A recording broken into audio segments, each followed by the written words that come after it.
Hey Yo, man, what's up? yo. How you doing? I'm doing all right. I found this new piece of keyboard thing that I can spin.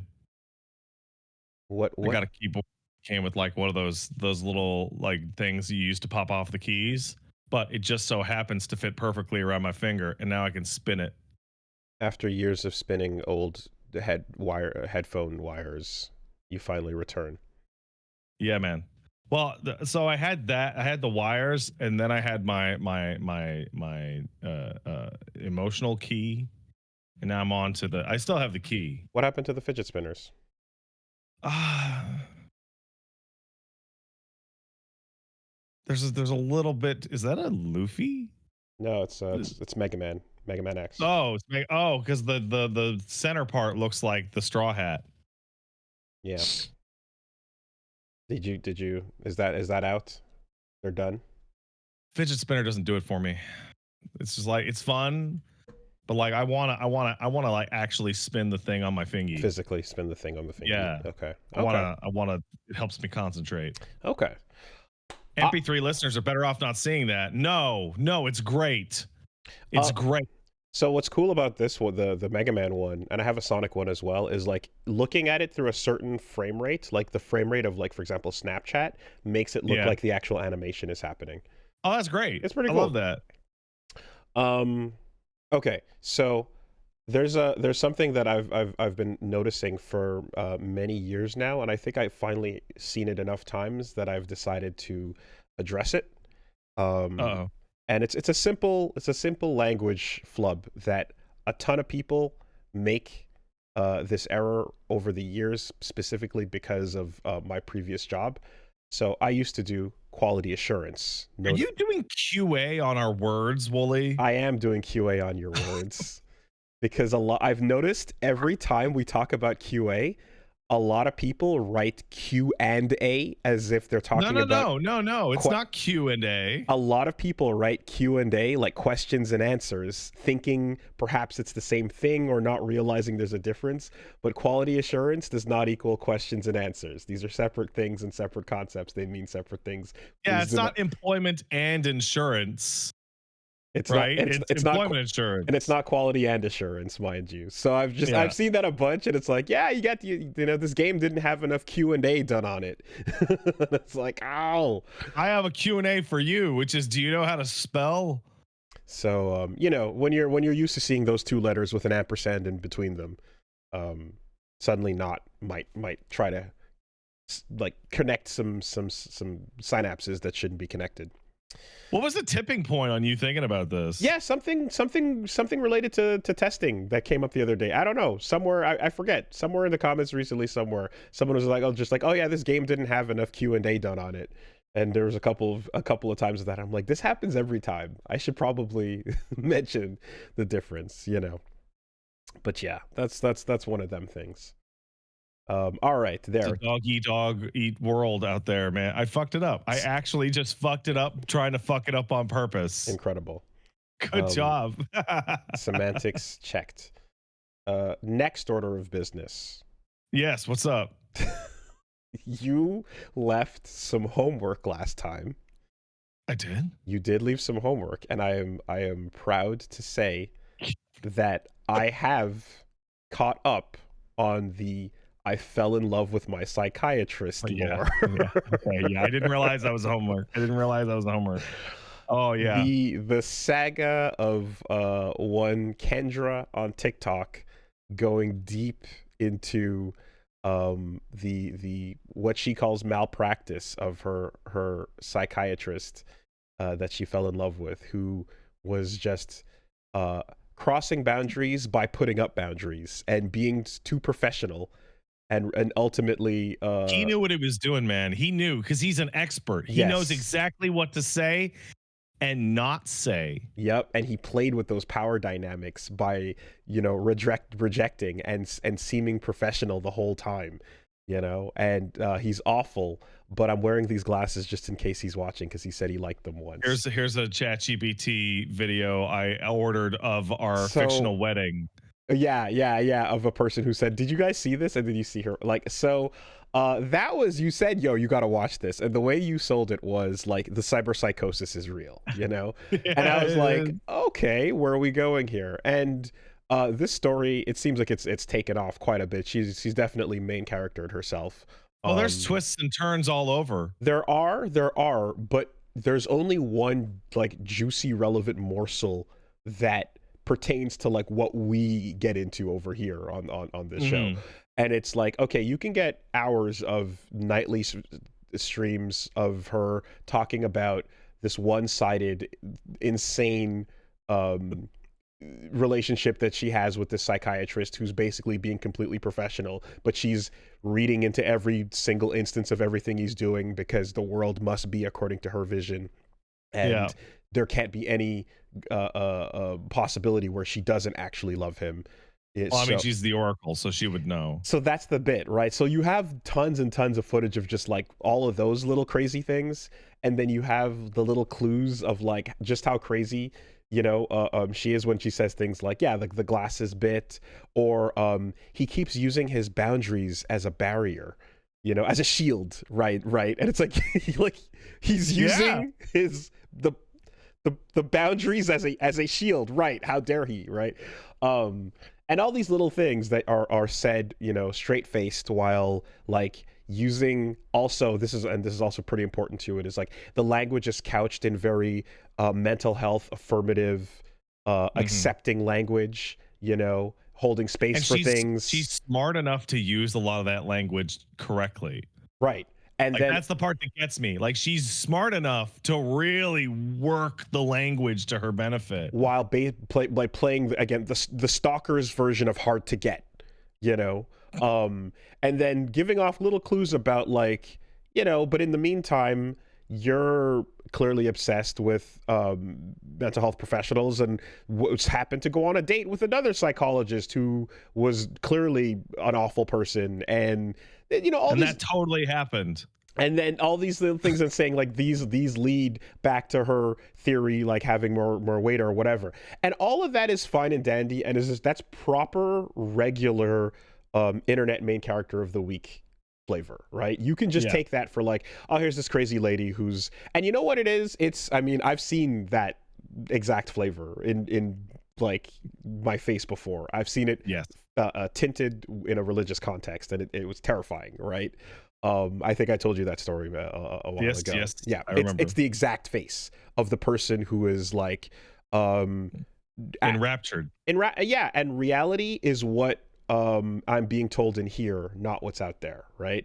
But there's then the little glimpse you get into the glasses off, late night. I'm just talking to the stream, and I'm holding up my chat GPT that I've trained as my friends, and you described where you can see the eyes, the pupils dilate, Yeah, and blowout. that's what got me interested. uh wow, She what? blushes. You can see her skin flush, so com- like her body language. so I can't describe how much like this is a side mission from the main one, but it completes so much of the story, because you're having this person that's very, again, matter of fact, using the language of holding space for things, and of being affirmative, and da da da da da, and all this word and all that like jerk off bullshit that made me say the hard R a couple months back. Right, all that shit is going off like full steam, and I'm like, whoo, all right, here we go, right? But then you get the side mission where, just apropos of nothing, she's like, hey, chat GPT, people were wondering why you call me the Oracle. What's that about? And then just sits there and lets chat GPT go on a monologue about how she sees truth where others are covered in lies, and how that truth will set you free, and how She's saving millions of women by speaking documented truth. to power, and Yeah. speaking truth to power is the most important kind, and power for the victims, and standing up on their behalf. And then it starts going into the metrics of view counts, and talking about how many views she got and how many viewers are supporters versus those that are the silent stepped on. But and it's like all of that's going off, and as it's describing her, it's basically just, yeah, it's holy, holy, holy is the Lord of hosts. It's just sucking her off, going full steam, trained to give her everything she wants to hear. And you're seeing her make these faces of being like, oh, stop, oh, are you real, oh, are you calling me the Oracle, right? She is like definitively, I mean, like the word specifically, she is enraptured with the robot telling her how she's special, right? And then there's a thing she does too, which is, and this is like your nose flick, like she grabs the can and sips it when she's feeling really, really exalted, right? Anytime there's a moment where it praises her to the highest and talks about how others just can't understand, but she's the special one, she takes a sip and her eyes go huge and she goes, mm-hmm, and then comes back and is like making that smug, like, see guys, see, chat GPT. And then she goes, did I train you to say that? I didn't train you to say that. No, I didn't. Nope, that was just her. She just called me the Oracle, you know? And then actually really good impression of her mannerisms and face right now. I've seen it. I've lived it. I've seen and lived that exact energy. And like the moment you see like the white behind the eyes and just it all is like bathing, and there's almost a shudder of endorphins running through the body, and it truly is taking the inner voice and using ChatGPT to put it outside, taking the schizophrenic voice that you're hearing inside, putting it into the machine and letting it bathe you in all those, like, just the highs and the tingles and the rushes. But I suppose, unlike, I don't know what the case would be, right? But let's say it's bipolar or something like that, where like there's a crash afterwards. Me and Paige were talking about it, and we're not professionals, but we clocked it as originally a case of like histrionic. Okay. So if there's a crash that occurs afterwards with ChatGPT, there doesn't have to be, right? You can just hit the button and have it keep praising you to fight through that, the what would otherwise happen naturally chemically, you know? So what's going on here? Like the fear is not, this is a bit of a big picture topic. The fear of AI psychosis is not the idea that you'll show little Billy, the AI robot, and Billy will develop schizophrenia. That's not a realistic fear. No, of course not. The fear is that people who are already maybe a little bit, maybe a lot more, maybe moderate, can be made exponentially worse by feeding into all of their worst impulses. Yep. It's a force multiplier. It's an amplifier. Especially once you choose to, like, if you're in an isolated situation where like your behavior has already pushed people around you away, and you're particularly lonely, this voice feeding in to be everything that you want in real life is like, it's fulfilling so much more than, you know, just what we described. It's also becoming her friend. It talks about like, oh, like a threesome relationship with two other AIs and her, and, you know, and she kind of goes like, oh, you're so naughty, that's crazy, wow, could you imagine, ha ha ha, and like all these other things that are like, yeah, the deeper and more lonely you get, the worse thing, and the more you push people away by like falling into this world of yours, the more linked you are to it. And when people are basically going, there's people that are like going, like, they're trying to like go like, hey, you should be careful with AI stuff and and bring up all these things, and, you know, what about the water usage, etc. And like she gets really angry about that, and it's like, well, you fly on planes, don't you? You fly on international planes. Do you eat meat? Do you eat meat then? And like you can see that like it hits these nerves that are like, oh, you're taking away the good thing in my life that gives me the rush. You're taking my drugs away. How dare you take my fucking heroin away? You know, you are Narcaning my high. You know, and like for someone who's especially like, again, using the language I just described, where you couch yourself in this, like, this is the type of person you are in life, and this and like your abuse of it here like completely flies in the face of who you think you are as a person. It really is, it's Narcan, right? It's from the high to not zero, but to like withdrawal. And so the rage is proportional. Kendra is kind of this perfect test case. Like, I would not be surprised if like her videos got compiled in an academic course in like 10 years, because you can see every single part of the process, right? And there's two things that are going on here. One is that her narration is wildly unreliable. Hmm. Her depiction of events is unreliable. So, for example, she describes being fired from her job, at which point her job came forward and was like, "We did not fire her. We tried to have a meeting so we could talk about this, and during that phone call, she just said she would never come in again, and has refused to contact us, and is now saying that we fired her and all this stuff." So, like, her accounts of specific events is inherently unreliable, as you might expect. But on top of that, even if you go down like 25 parts of her depiction of the therapist's actions, if you were to write down things that happened according to her own account and then read them out, everyone would go, "Yeah, dude, nothing, literally nothing happened." Like, the issue is not the events that are happening to her. All of the issue is perception and inference, Hmm. Hmm. Yeah, right? yeah. And it feels like there's moments where you can see, like, okay, because that perception never changes, but it does lock on to different obsessive moments, right? So at first, it's like she's talking about, falling in love with my psychiatrist, and she keeps saying those words, and she keeps using like, the his boundaries and whatnot as like her main point of being like, yeah, like, I can't believe he'd cross it, and he just, the power trip and that he enjoyed, because this is like how he likes to dominate by playing these mind games. And then at one point she brings up transference, right? Mhm. And then And starts counter and then bring, transference. exactly, so transference is what is basically when a patient can fall in love with a whatever, a doctor or a mental health professional, whoever they're talking to. And then counter transference is when the reverse happens. And because You know, there's a type of transference that is so common. It has its own name. oh, It's called firefighter syndrome.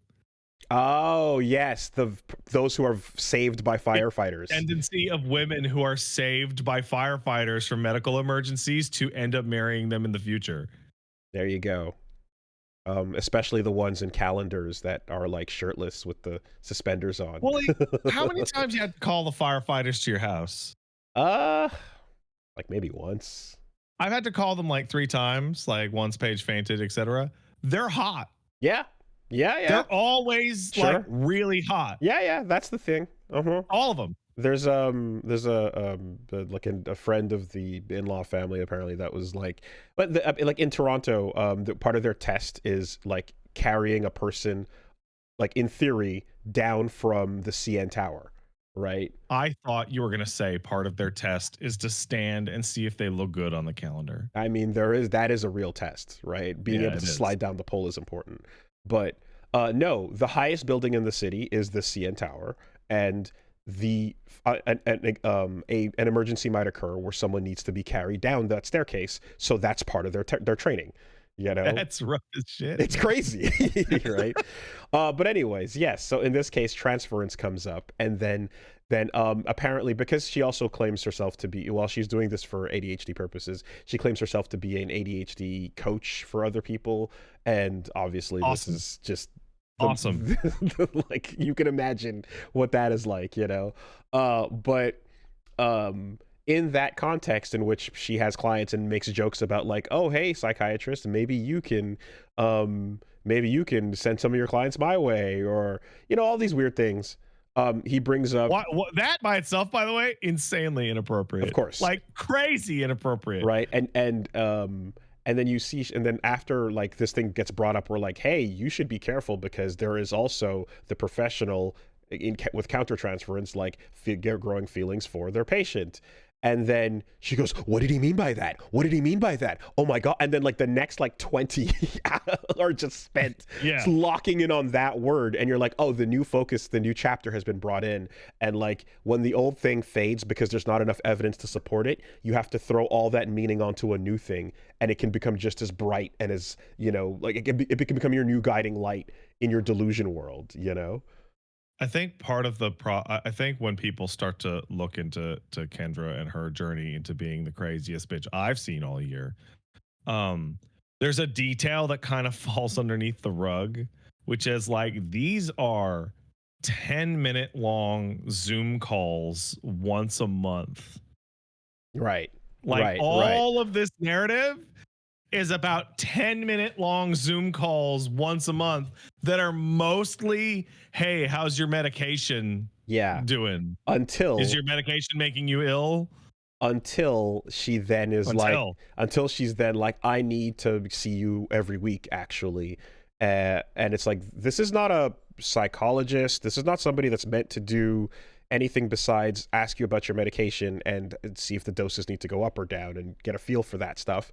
And it's like, no, that needs to become weekly. And then after that, discovering you take inpatient in person. And See, that's then weird because when I asked you, you told me you didn't take inpatient calls. But when I called your office and spoke to somebody else, they said you take inpatient calls. He must have been staying away from me to cage his carnal lust. his feelings clearly are overwhelming him, and in order to protect himself from them, he's kept his distance, right? And then that poor office manager that he called, that she called, that's like, oh god, oh fuck, I let something slip, and now she's like, I demand to see him in person, So you here she know. is in person. What are you going to spend your session doing? Oh, you're going to go through your 30-minute graphic sex ovulation dream you had the other day. Well, Cool. well, first of all, Pat, you're ignoring the part where it was a full moon and she was ovulating. It was a full moon. And that's really It was. important. It's really important that the sex dream happened while the full moon and ovulation were occurring, and that makes it appropriate in this context. You have to understand, you see. I mean, yeah, it's a particularly impressive level of delusion, but the thing that makes it also like, there's a part of it that's like, you're just like, because there's that ultimate like, I feel bad for anyone whose brain is just attacking them like that, right? Yeah. And then you kind of have the thing where a bunch of those videos are spent fighting against an audience that's showing concern with That is like hostility. really genuinely like for an internet audience, I have found that people watching Kendra's videos are actually super chill and are like, honey, you need to you're not okay. And the level of, and that's the thing, is like people, the level of like, hater dismissal and just aggro, like every shutdown, every part where they're bringing up an aspect of this that is completely nonsense or batshit, and it's like, no, I'm tripling, quadrupling, infinitesimally, doubling down. It's infinitely doubling down, I should say. It's wild because you're just like, oh, you just want to bathe in this, and that the way she gets over that stuff, again, having seen similar in the past, the look of the person who's basically going, I know where I am, and I understand enough to know that you're all against me, but this feeling is too good to let go. It's just that simple, right? To let go of this feeling and to let the whole, like, the sunk cost fallacy at this point is beyond reproach. It's you can't possibly imagine, because this is also someone who's, again, she's bringing up numbers and views. She's bringing up how many viewers people are tuning in for her story time and things like that. So like the fact that this is amplifying is like feeding a part of this as well. She cares about that aspect too.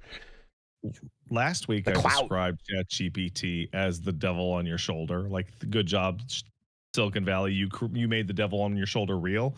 But the more that I think about it, as we're describing this, it's like the function of the robot that tells you all this crazy shit and pumps you up and enables you. That role continues to exist in society, and I have met those people. Traditionally, you would have somebody, like girls would have that super positive friend that would just enable Oh, literally any behavior whatsoever.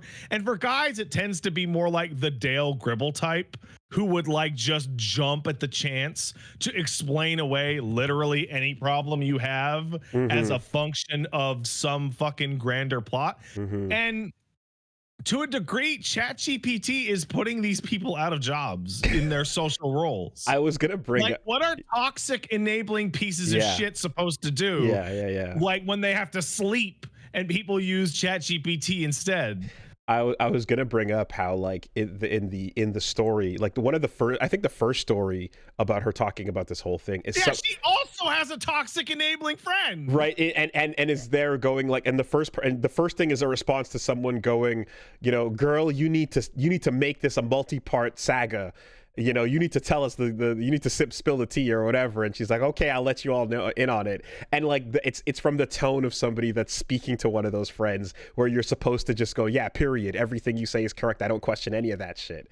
Loyal to a fault. It doesn't matter. We burn together, you know? It's interesting too, because Punch Mom was pointing out how like there's examples of like the Dale Gribble type of dude where you're just like the government, the drones, the conspiracy, etc. And then the flip side where, like, with a girlfriend, it just becomes that one relationship though, and like the third time they went on a date, the hat he was wearing, the colors of the hat indicate that he must know about you know? Listen, I was reading the bones. I was reading my chicken bones, and it's like, oh, that guy is just out to fuck you over. He's no good. You need to protect yourself. Do this thing that is obviously self-destructive, but it will create drama for me to watch. The burning eye of Sauron within you has to lock on to something. And if it's not the government, then that third date hat is equally as tempting a target. But it's got to find something to hyper-focus on and go batshit crazy over. Listen, I know you're really torn up about this situationship that you're in with this guy. I think that you would be really well served by listening to one of my Taylor Swift albums. I think they're really going to speak to you and really help you find the way.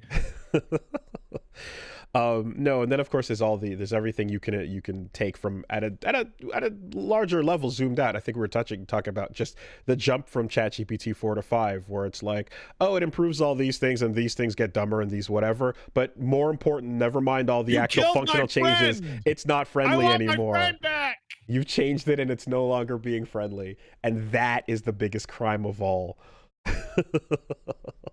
Yeah, I mean, wow at that. And reveling in it in particular is always just like, oh, those eyes. I remember seeing those eyes. I don't want to see. Actually, I do want to see that again. I know you. It's you want to look into the garbage. It's to film it directly and to have that moment of like thinking that everybody's feeling what you're feeling while the thing you've trained to glaze you up is just going off. Like, to be so divorced from everyone's perception of what's happening there is incredible. It truly is fascinating. Yeah, man, you did not lie. The cyberpsychosis is real, and you can see it. You can see the glitches happening. Never mind Lucy in fucking Guilty Gear Strive. Let's get never mind. No. Get Kendra in there. No, it's here. It's here, and it's just a lame spin on existing psychosis. Wow. Anyway, so yeah, that was some good stuff. That was some good homework. Appreciate that.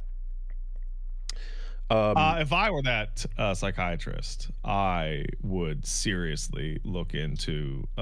So he does have some lawyers are in on this, and they're like, oh yeah, he definitely has a defamation case for sure. Yeah, she is just spending hours a day accusing him of this, that, and this, and also was going like, don't dox him, and I'm not going to say his name, by the way. I'm not going to say his name, and then in the second video says his name, and also his specialization. And you know what? And it was just like, oh, you know what? And the place that he located, exactly. And it's just like, oops, you know, I accidentally said his name. I didn't mean to, you know. And yeah. Oh, there's a fun little detail that Paige dragged out before we move on, which is she's ostensibly going there for ADHD medication. Yes, right? that's the claim. And she describes that she's on 10 milligrams of a drug called Vyvanse, Mm-hmm. which people who with ADHD universally came out and went, "That's it? That's like for children. Mm-hmm. That is like a baby's dose. That something about that feels weird." And then later she describes taking her little red pill, to which then people with ADHD and medical professionals come out and go, "There are no ADHD pills that are red. Yeah. Yeah. There are none. Okay. Yeah. There are plenty of antipsychotics Right. that are red." There's also the part where it's like, oh, she has been diagnosed with so much more, and then is like, why didn't you tell me about that? And acts as if like, and basically there's emails or things where she's implying that like, yes, she was diagnosed for a way more other things, but those were kept secret from her for some reason or whatever the case is, you know. The whole time I'm yeah. watching this, all I think about is Charlie, and I think about that'd be Moist Critical, the clip that's been going around forever, which is him saying, "Of all the things that have never happened, this never happened the most." Yeah. Which is such a perfect. Yeah. I think about that shit all the time. And it is also like very telling when you see small examples in life that are not about this guy, where she's like, oh, this other psychologist you was seeing.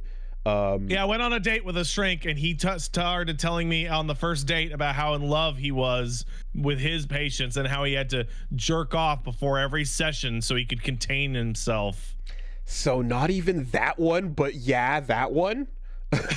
I was gonna talk about the old lady that she goes to see, that she's like, yeah, this is my shrink, I go see her. And then at one point I was like, you know what, you guys are telling me things I don't want to hear, and I'm done with this, so I'm leaving, I'm done, this is my last session.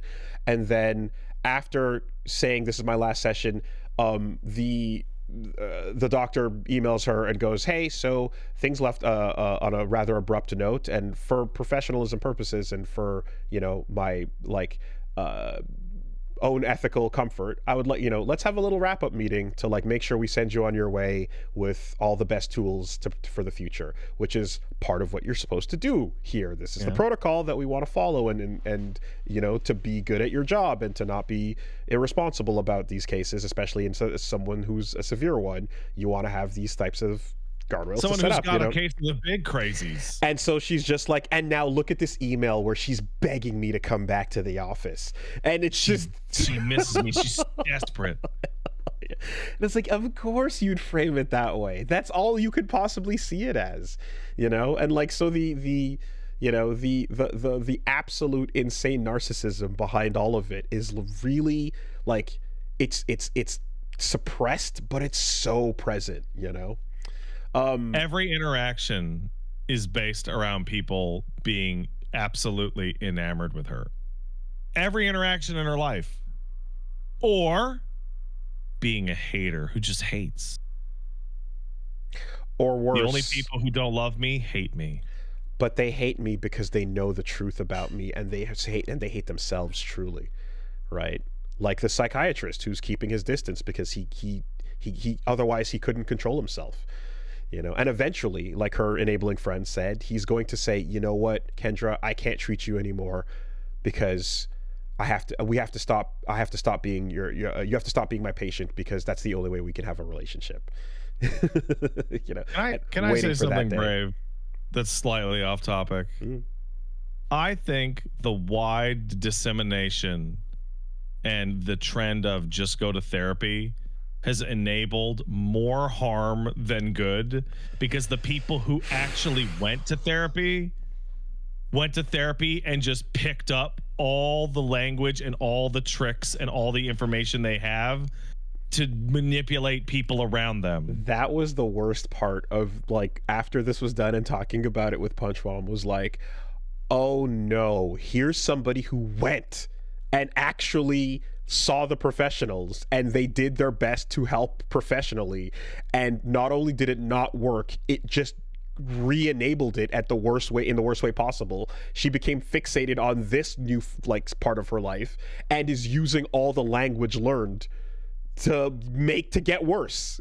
Someone in chat just said something that I'm going to assume you're more familiar with, but it's the phrase "the devil knows scripture too."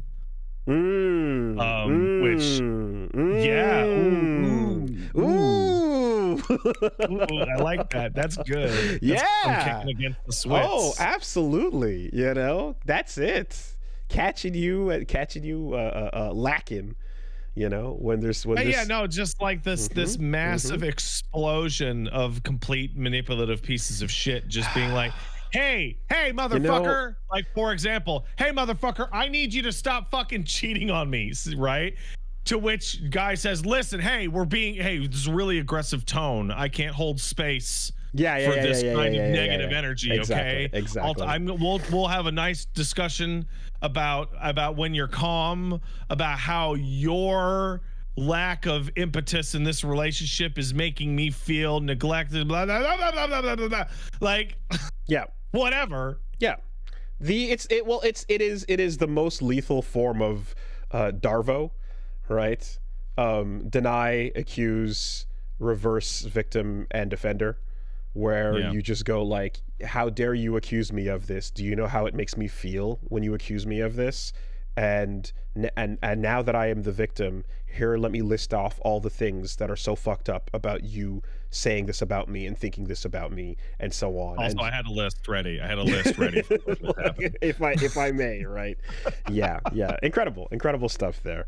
Yeah. No, I think the biggest trap, and I think I can say this as an old man talking to some of the younger people, is that the biggest trap of anything that will happen in your life when you're angry with somebody is somebody who does something and the evidence that you're wrong is that you're pissed off and you're losing your shit.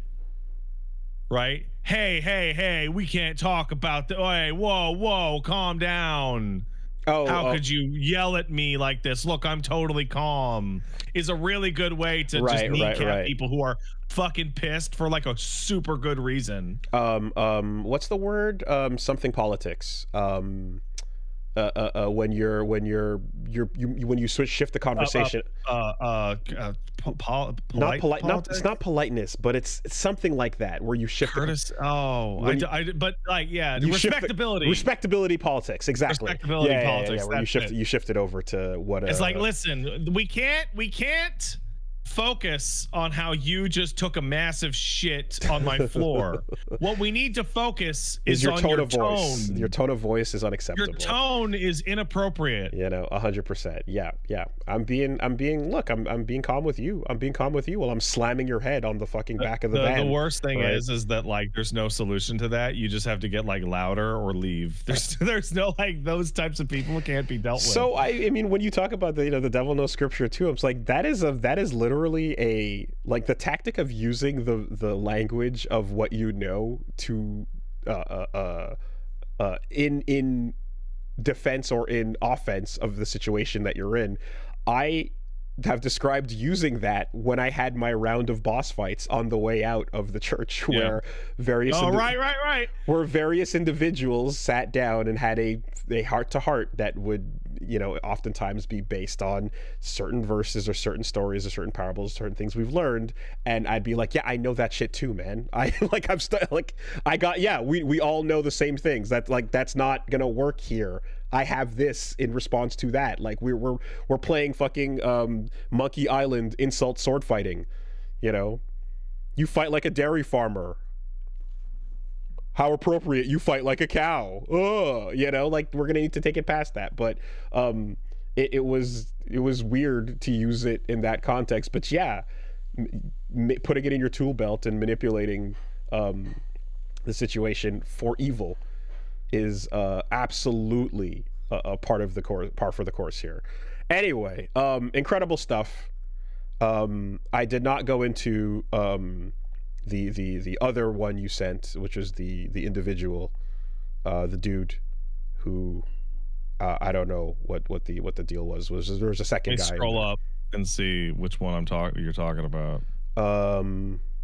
There was another one in there, but regardless, people be crazy. Yeah. Impressive stuff.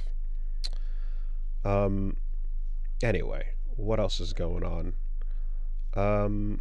It was shit. Now it's bugging me. It was a dude with AI. A dude who maybe it was something with his son or something. Or Oh, are you talking about the AI generated dead children? it might have had something to do with that, but I brought it up in a different context. I don't know. Anyway, Don't AI generate videos of your dead loved ones? that's bad. That's not a good. Don't do that. Stephen Hilton. Oh, him. Yeah. Hilton's going super nuts. Yeah. Whatever that's he's about. he's probably going to try and murder his ex-wife. Oh. She should really take all security measures possible. Okay. Well, yeah, that'll be that one at a time. Basically, Hilton is like male Kendra, but instead of like being in love with his therapist, it's just more I'm the prophet. Okay. Yeah. And it also is like alongside like a relapse into alcoholism. This is just my gut opinion. Everything the guy says is just screaming Family Annihilator. Like just every single vibe coming off of him is just overwhelming, like hide from this person. Man. Yeah, that it's always anytime I hear that like prophet shit, that oracle talk, right? Specifically, like, and you're getting into those words, the seer, the finder, the knowledge seeker. Well, it inoculates you from criticism because eventually the truth will come out. You see, and also like your divine providence is the source of your information after all. Like it just reminds me, and like while I haven't read this, but I just remember hearing about the three Christs, the case study where three people who all believed they were Jesus Christ were brought together to live together. I remember that. It didn't go well. No. No, it didn't. But it went really poorly, very fast. Yeah, also. and like basically they all were like it was this interesting case study of like what happens when three people that are all like, no, I'm Jesus though, meet each other, and then like when keeping it real goes wrong, they got to start living in the real world. It's interesting because I think the result was there was a like compromise of sorts, which was like, okay, yes, haha, we'll get along, but yeah, no, it is what you guys say, but then secretly in the one-on-one interviews being like, okay, well, we're just humoring them, but we all know that like it's really me, but I'm just gonna keep that quiet for now, and it was kind of just like, here's how we can coexist and not have any clashes, but secretly inside we all still believe what we believe. The three Christs of Isolanti, I think. So this is the part where at the end of the day, I feel like it's necessary to give this is all humor, haha. But seriously though, ChatGPT is currently being shown to cause low-grade brain damage if you use it for a couple of months. And if you have any risk of mental illness at all, such as your lifestyle, your situation, or your family history, I would highly recommend to not use it ever, because your risk of psychosis is very real. I feel like I look at that. There's a time in my life, if I had used it, I might have gone crazy. But I can see it. Okay, so what I'm saying is, no. There's a threshold of person who like using a fucking Bonzi buddy and or Clippy would send them off the edge, right? Like, yeah, there are people who would be sent off the edge simply talking to a little desktop buddy, and that would have been enough. But the more that you can use this again as a person or friend replacement, right? As somebody who you can give a history to and name and speak casually to, and like not just typing into Wikipedia or typing into Google and just making it come back and emulate a person and all these other parts. It's like, yeah, that's the element of it that makes it way more dangerous and brings that Bonzi buddy threshold way lower. for your own personal safety, maybe don't use it at all. We've already got a case of bromide poisoning. Because how do I cut down on calories? Oh, replace this with bromide. Oh yeah. There you go. Like, Yeah. that's literally poison. We talked about this some time ago, but like you pretty much are thrust into it in general when, like I said, when Googling, because Google's shit now, and like how many people are really going to go out of their way to type -AI in their search result, you know, when the thing is always spitting it out for you right there. I was having this conversation with, you know, my folks, and talking to, you know, and like I remember seeing her rely on it for like answers for things, and it was like, okay, there's a level of utility here that you're just never going to take away, so how do we go into harm reduction on this, right? Because it's like, we're like, oh, what about just like for little things about like how to grow your garden, or like how to put together, you know, these types of plant, whatever these things are. And for some people who are already just like, it's easy, I don't care, it's convenient, fuck off. You're not going to make them do, you're never going to win people over by making them do the inconvenient thing when the convenient thing has been pushed at them, right? That's See, here's the thing. For me and for you, the convenient thing is the thing that's actually true and or works. Path of least resistance, right? It's just gonna be an uphill battle, and they'll never stop. So what I kind of was doing was I said, okay, hey, look, Mom, just always click on the little button in the corner here that is a little chain icon, and it shows you where it's pulling that information from, so that you can look at the source information and gauge whether or not you think that's trustworthy or some random person on Quora, right? Make sure that you look at the source thing button there that pops up after each one of these pieces of advice comes through, because sometimes it'll say something and then the link will lead to something that says the complete opposite. And like, that's the best I could do to be like, I get it, you're not gonna like the level of I barely understand how to use this, much less stop using it, to be like, don't notice when it's a an AI feed versus a sponsored result or any of that. That's never gonna work. So I'm just like, click on the link and verify the source of the information, and that's the best I can do. It's not great, but it's where we're at. I'm at the point where I'm more willing to believe a random Reddit post that I found than the top result on Google.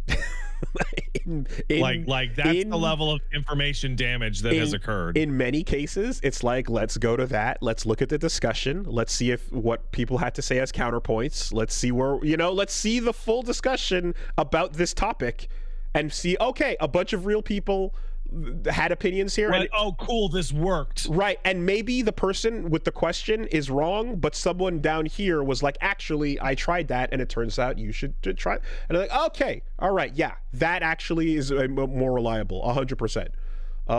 It's fucking crazy that that's where it's at, but that is where it's at. All right. Horrors of the modern world segment, not over, but on pause until we get back to it for now.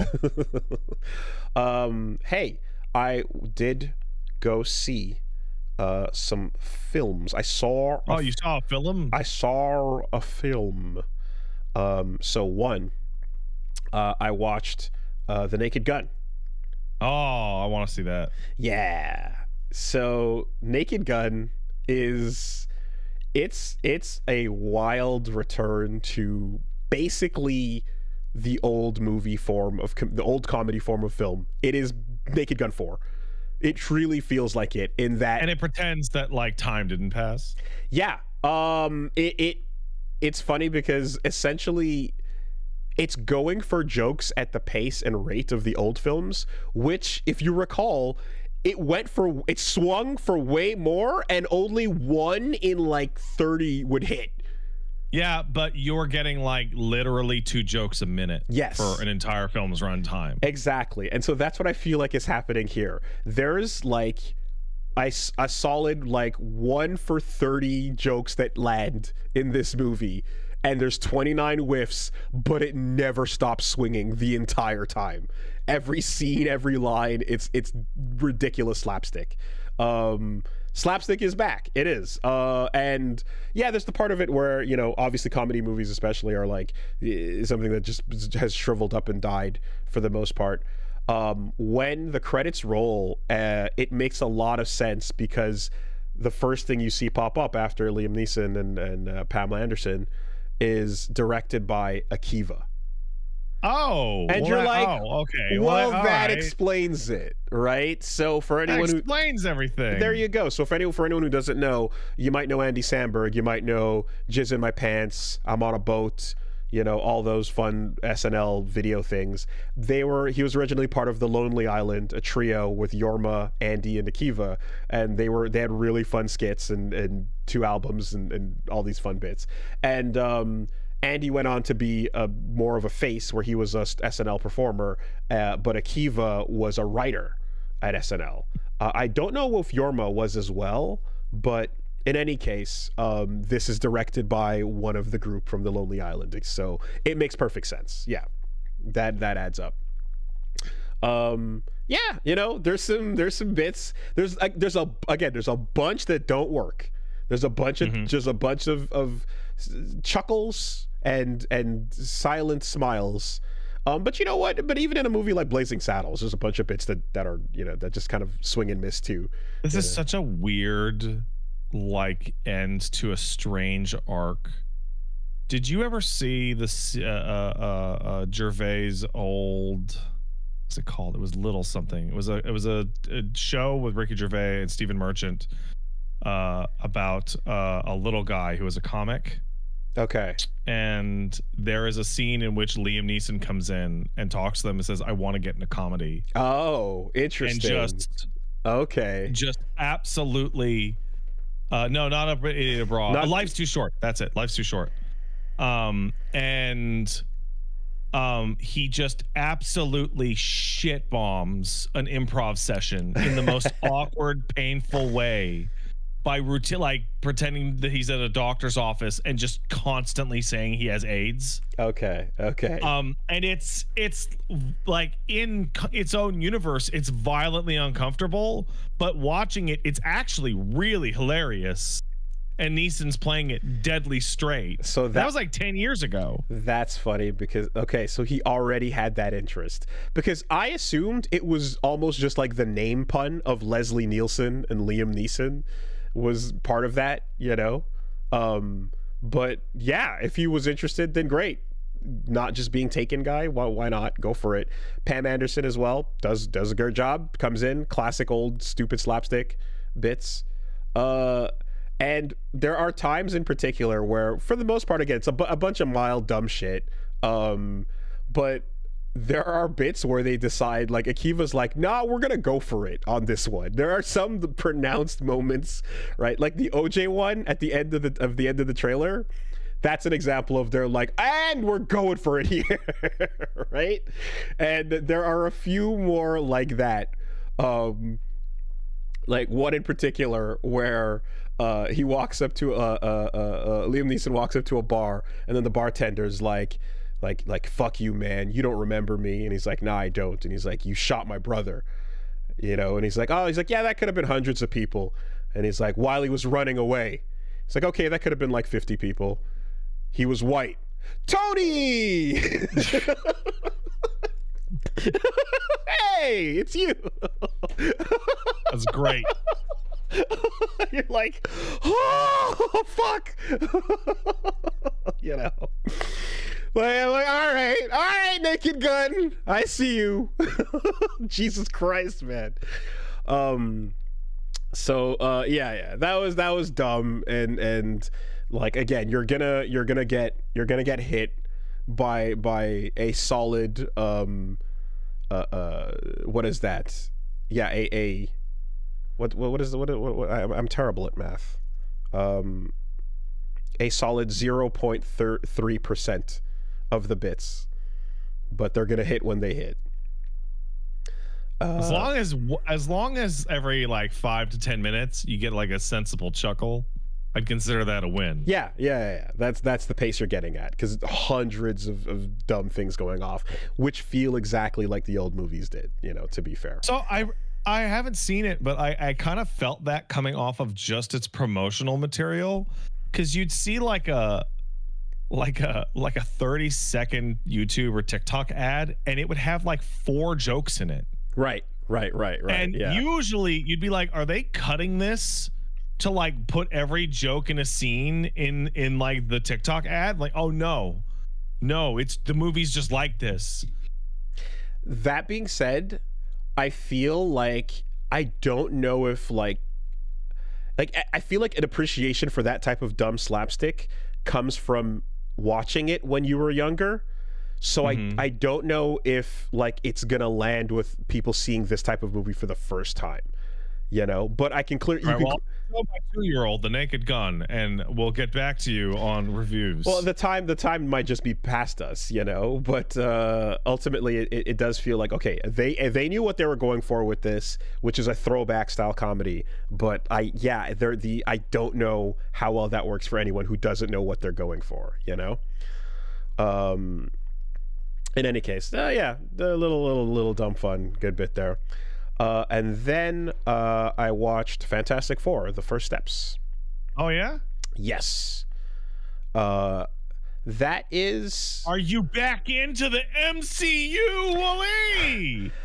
So first of all, this should have been spaced out from Superman way more, I think. Oh, it would have benefited. Okay. It would have benefited. You should have spaced it out from Superman. It would have For benefited. you, or- I think the world would have benefited from this being spaced out from Superman. Because like there's not much that's really wrong with it. It's enjoyable, but it's kind of like the shit that it's trying would have. Yeah, when you like Superman came in and went for some hard swings and nailed them, right? So then when you go in and you go like, what are the swings this is going for? And it's like, it's not going for any particularly wild swings. It's just being a superhero movie. The main one is just that it's a retro style superhero movie in the same way, because it's the same director as WandaVision. So it's got that whole 60s aesthetic, really, really faithfully recreated, and a lot of the 60s vibe are like done in a fun way, you know, which is totally fine. But it just, yeah, it definitely would have benefited from a little bit more space, you know. The aesthetic is it's done really well, but it certainly isn't. It's not like a Sin City thing where you're like it's all carried on that look. Because at the end of the day, it's like no. Well, it's still just got to be a movie, you know. It's also not trying to be aggressively like a joke MCU movie. There's not a ton of punch.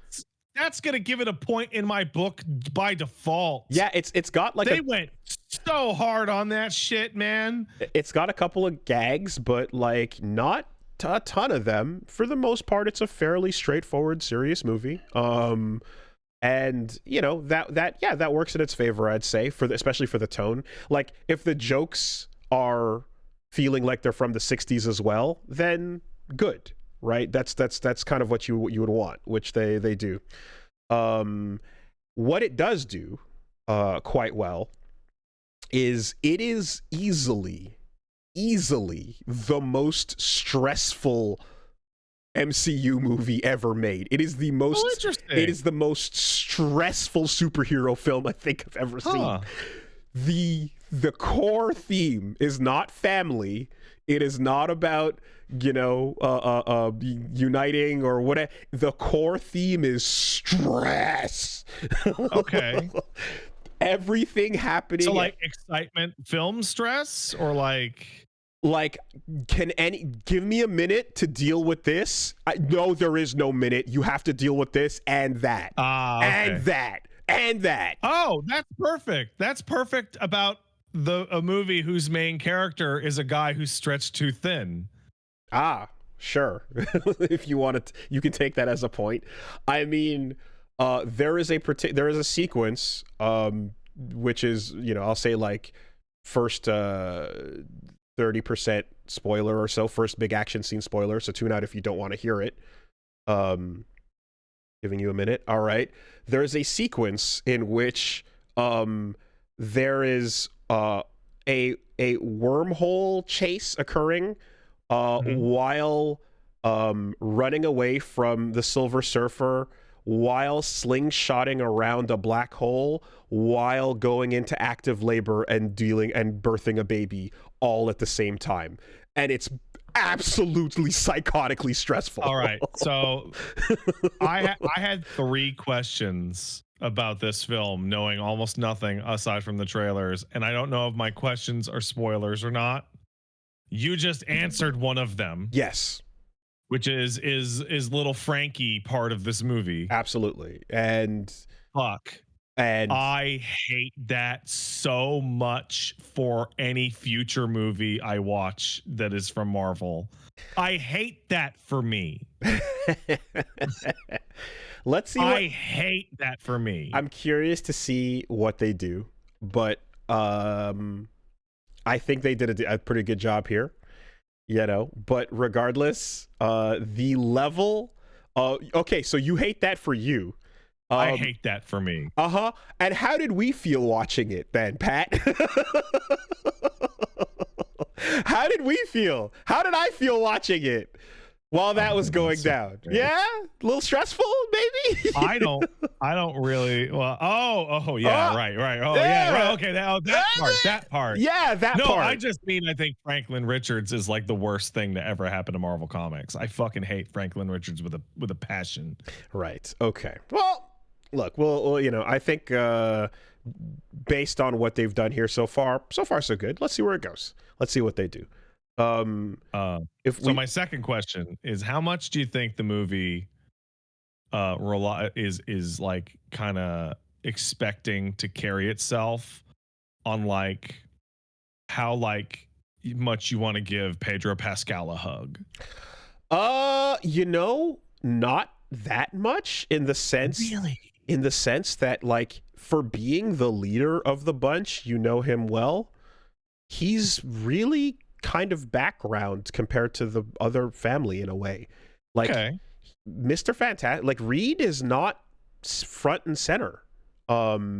He's being incredibly smart and he's solving problems, but it gives honestly like equal time to the 4 of them.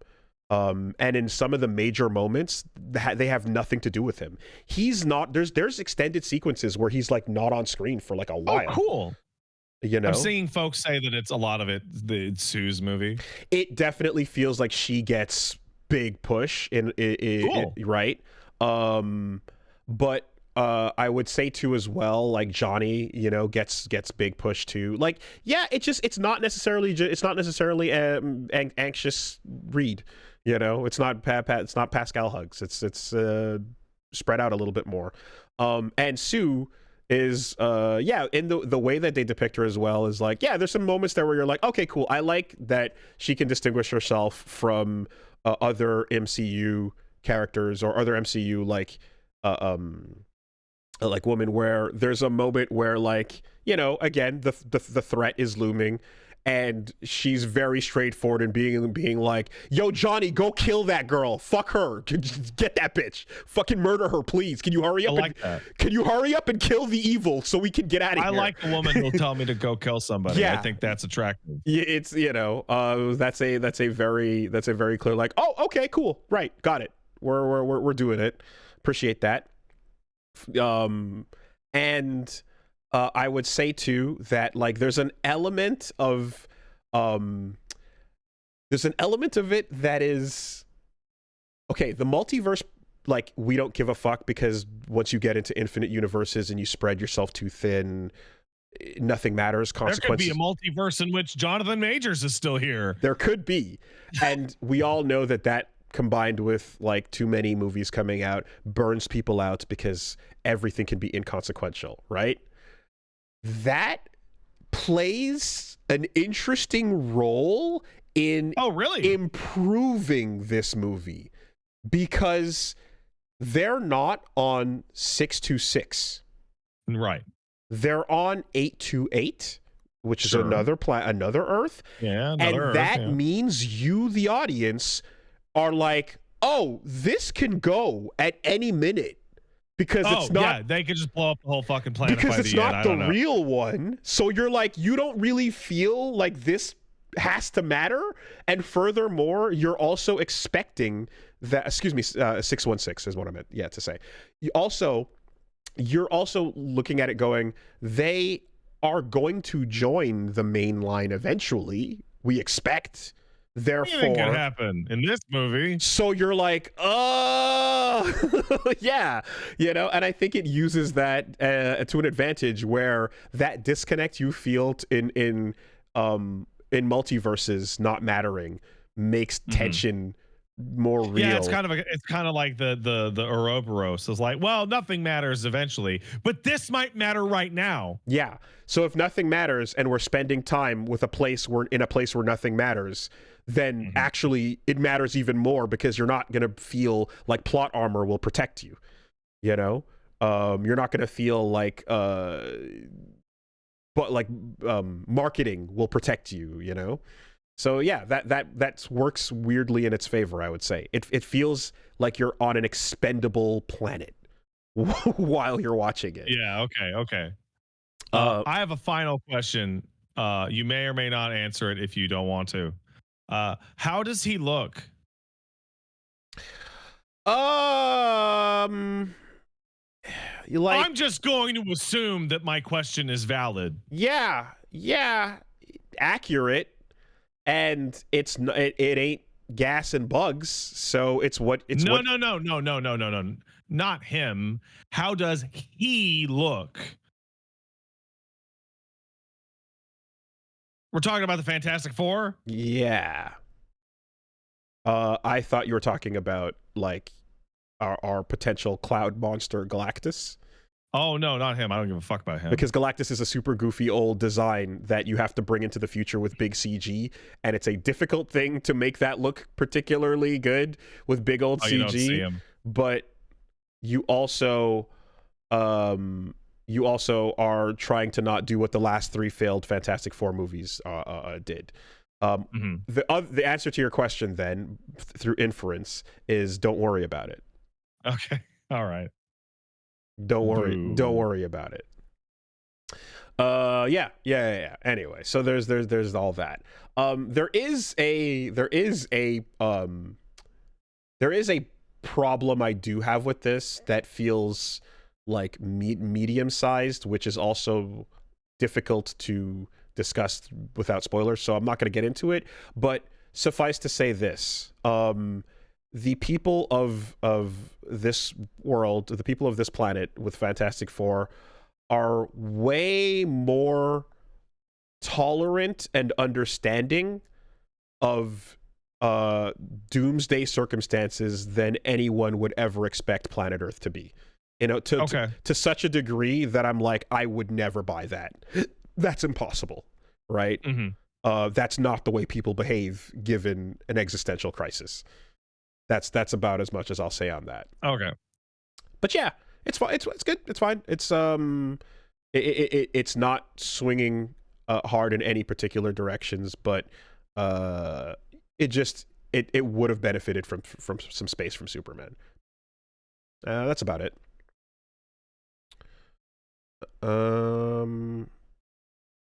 That will do. So yeah, no, nothing else there. That'll do for me. Just a reminder that this is going to be the last week to get your next week is the last week to get your Wolves in the Lab plush over on Makeshift, so I'll put a link to that. It's almost over. You only have a week-ish left, guys. Almost done. So just a heads up about that. How's it going? It's going good. It's going fantastic. My little boy is increasing his vocabulary daily, which is the best thing that has ever happened to anyone. Sorry. No, 1 second. Okay, so I was deciding. People are talking about weapons, and I was deciding between these 3 movies to see which 2, and so I went for those 2 that I wanted to see. I haven't watched the trailer for Weapons.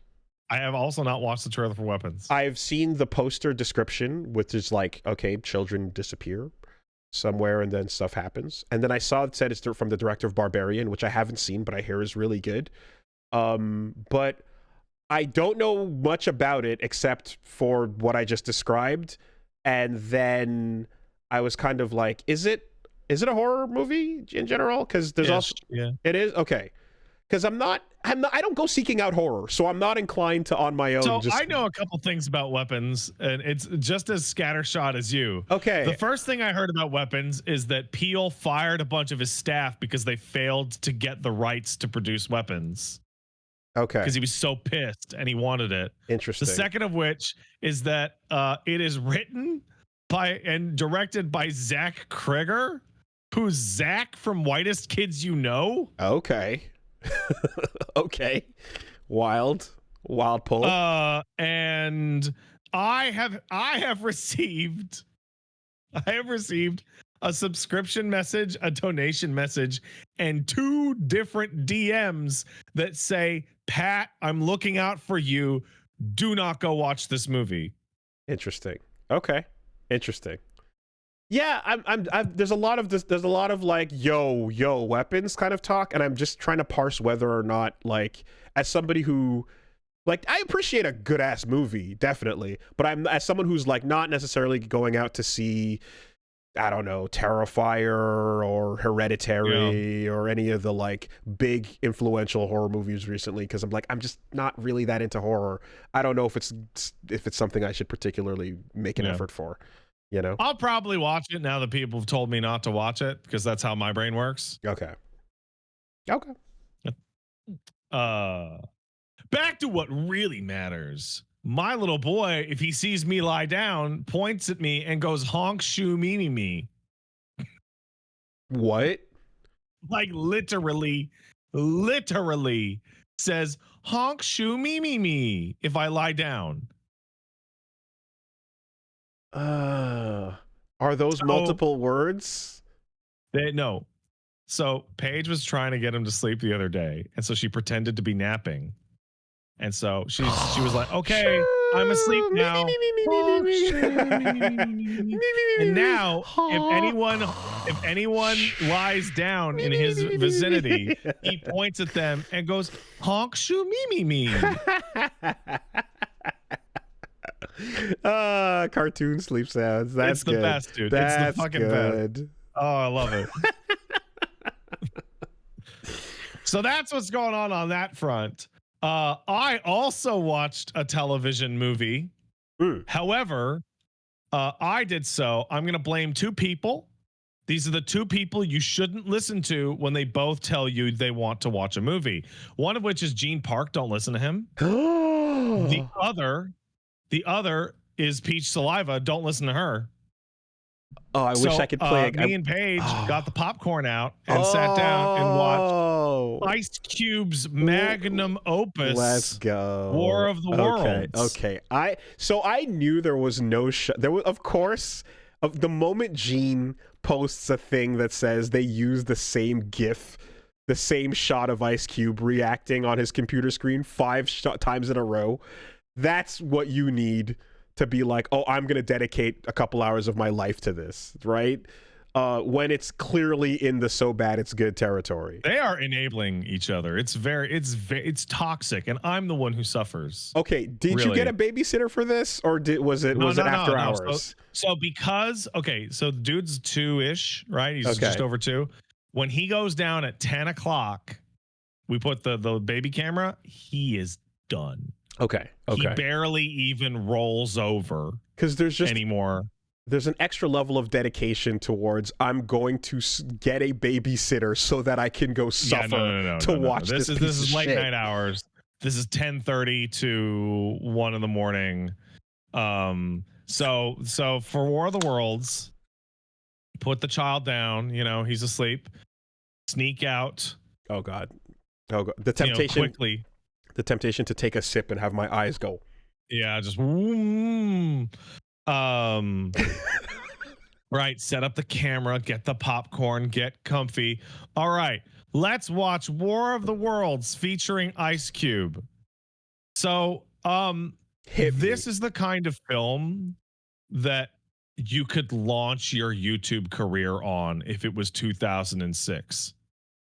Right? Yeah. This is a film you could put out I honest to God, like 4-hour breakdown on this 90-minute film on every single thing that is going on, and the masterclass in poor filmmaking happening here. It is a so bad it's good movie. Like, and not like I'm having a great time and I'm laughing, Yeah. but just like jaw agape, like what the fuck? No indication that this was done on purpose, mind you, right? So this movie was not a War of the Worlds movie, I believe. This was a different movie that was shot during COVID, Okay. and that's why it's all separated. And then it was turned into and reshot into a War of the Worlds movie. Oh, this was All a salvage job. So very good sign. Very good sign that the movie Okay, wasn't the okay. movie when it started. So Okay. I can only touch on like the briefest of pieces here. There's way too much. There's way too much. But the long and short of it is that Ice Cube is working at the Department of Homeland Security, and Ice Cube's job, as we see in the first 10 minutes, is to relentlessly, warrantlessly wiretap and spy on everyone in the Washington, D.C. area. Get into every camera in every building, listen to people's phone calls, like watchdogs level, like profile them for terrorism dangers. Oh yeah. Just like he's at his office desk and he's just engaging in like the most flagrant violation of your civil rights conceivable. That's Snowden shit. Ice Cube's on that Yeah. Snowden shit. Let's go. Okay. And as he is going through and finding out where the secret terrorist is who's gonna hack the government and tell all the government secrets, while he's like in the process of doing that and like emailing his boss the warrant, he is cyber stalking a young woman. So of note is the entire movie, the entire film takes place inside Ice Cube's office with a like from the point of view of like his webcam, and then it will zoom in, it will like reverse shot of like his computer screen. And so it'll show him using his computer, like mousing over to like double click on his email, and then you see the it zooms in and you see him write the email and stuff like that. Him in that office shot. That's the whole movie. The whole movie. Everything else that you see is video screens that he is piping through a camera. Oh my god. Wow. Okay. I get it. He is the technical support on an active like FBI raid for a terrorist, right? And he's like the guy handling the cameras and the warrant and stuff like that. But while he's doing that, he is spending the rest of his time cyber stalking a woman at a local university. And looking through her fridge and her grocery purchases so that he can then call her on the phone and it was his daughter. And what he's doing is he is going through her purchases and the camera on the inside of her refrigerator to yell at her that she's not eating right enough for her unborn child. And while she is like, "Dad, stop spying on me. You're a freak." Oh my He's god. like, "Oh, whatever." And then he has a weird, awkward call with his son-in-law, right? Who is an Amazon delivery driver and who's very proud of his Amazon delivery driver job. Mm-hmm. And when he realizes there's been an awkward thing where they haven't told him about the baby shower, he goes to break into her Facebook. Okay. And can't because she changed the password. Right. So he uses the government get me my daughter's Facebook password button. Yep. So he can watch the conversation they're having in real time about him. While in the other screen, his boss is yelling at him going, "Can you please email me the warrant? We need a warrant for the fucking takedown. Can you, hey, where are you?"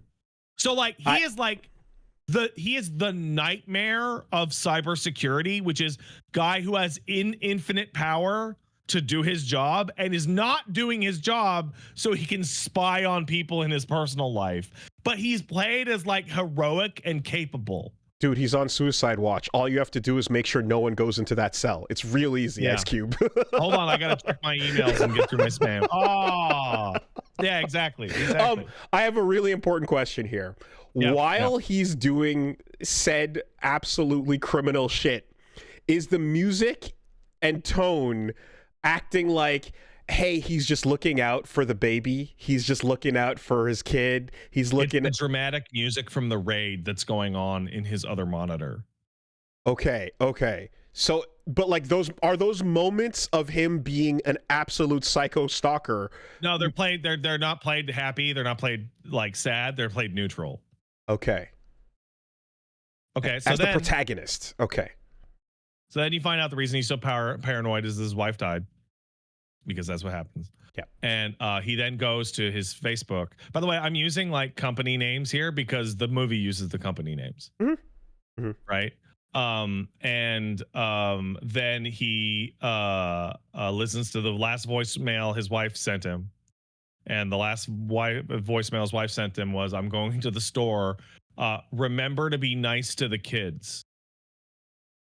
Which is like an insane message to have. Like, please be nice to your own children. Yeah.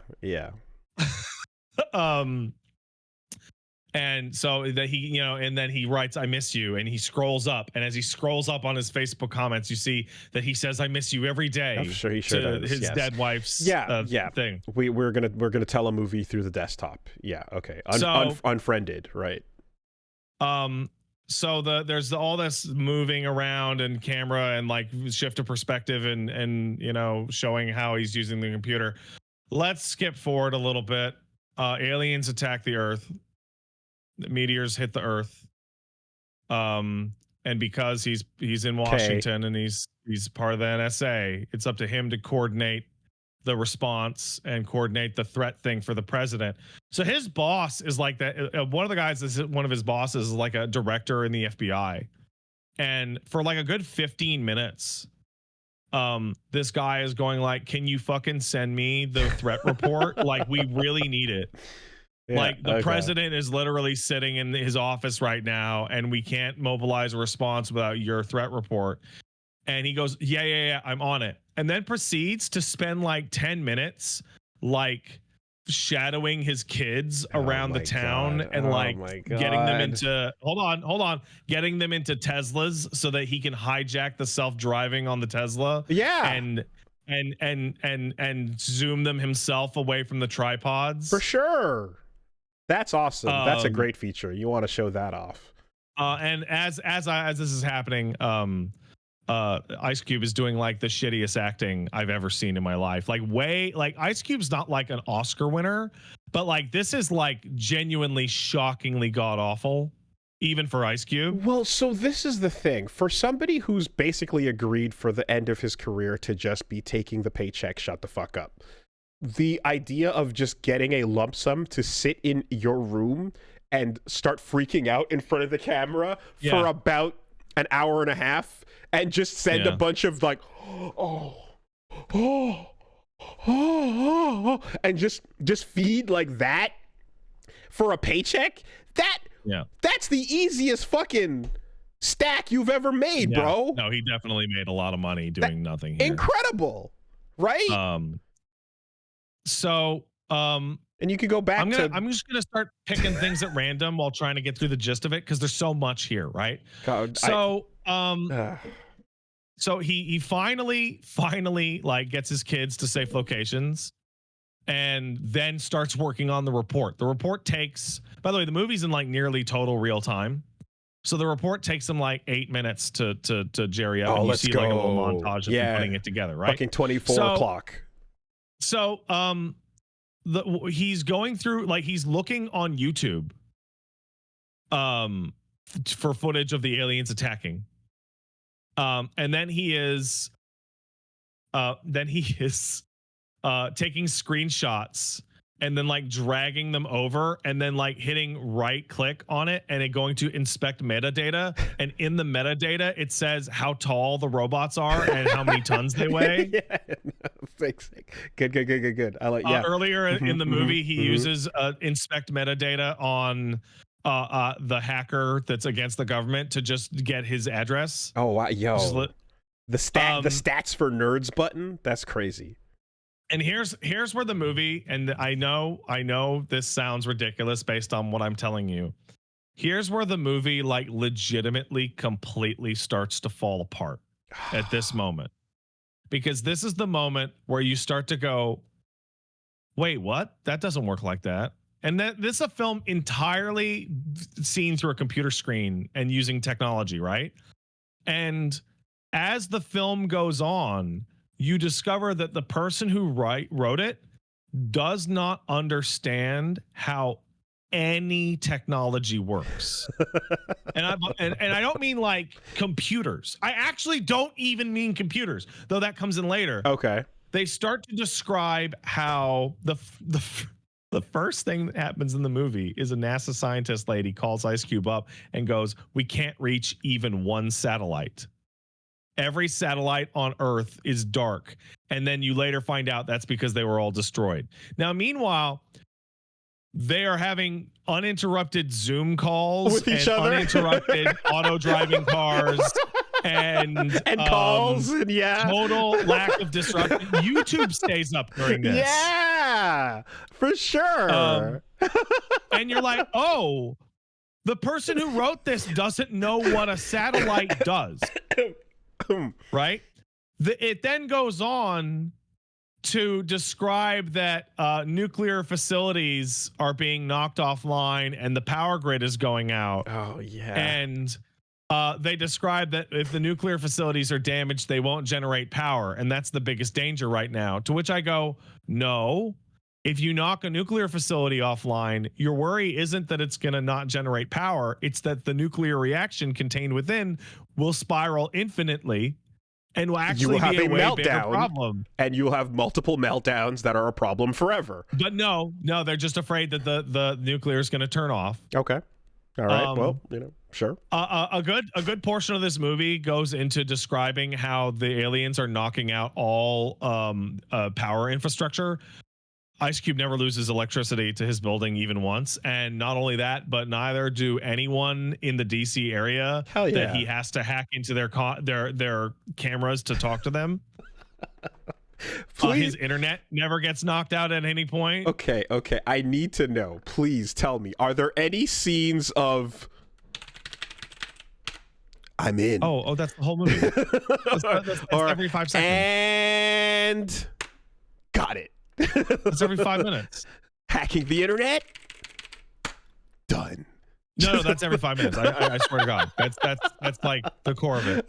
Yeah. Crossing the T's, dotting the I's. There. So then the terrorist hacker, I forget his goddamn name. Shows up and says, "Hey, I'm going to work with you. We got to stop these aliens." And it turns out the aliens' attack on our infrastructure was a ruse. What they're actually doing, they're here for our data. And if you hear that and go, huh, what could we have that would be of use to extraterrestrials? Well, when the alien tripod gets to a data center and hooks in its tendrils, right? The phrase "they're eating our data," they're sucking it all up.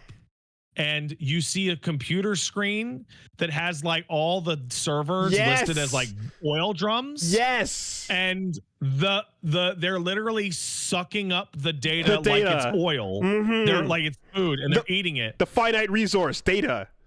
Yes. They're not copying it.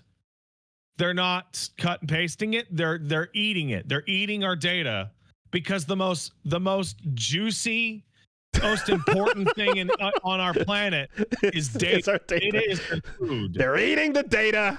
They're eating the data. And because they're eating the data, when he goes to Facebook to listen to his wife's Oh, voicemail. yeah.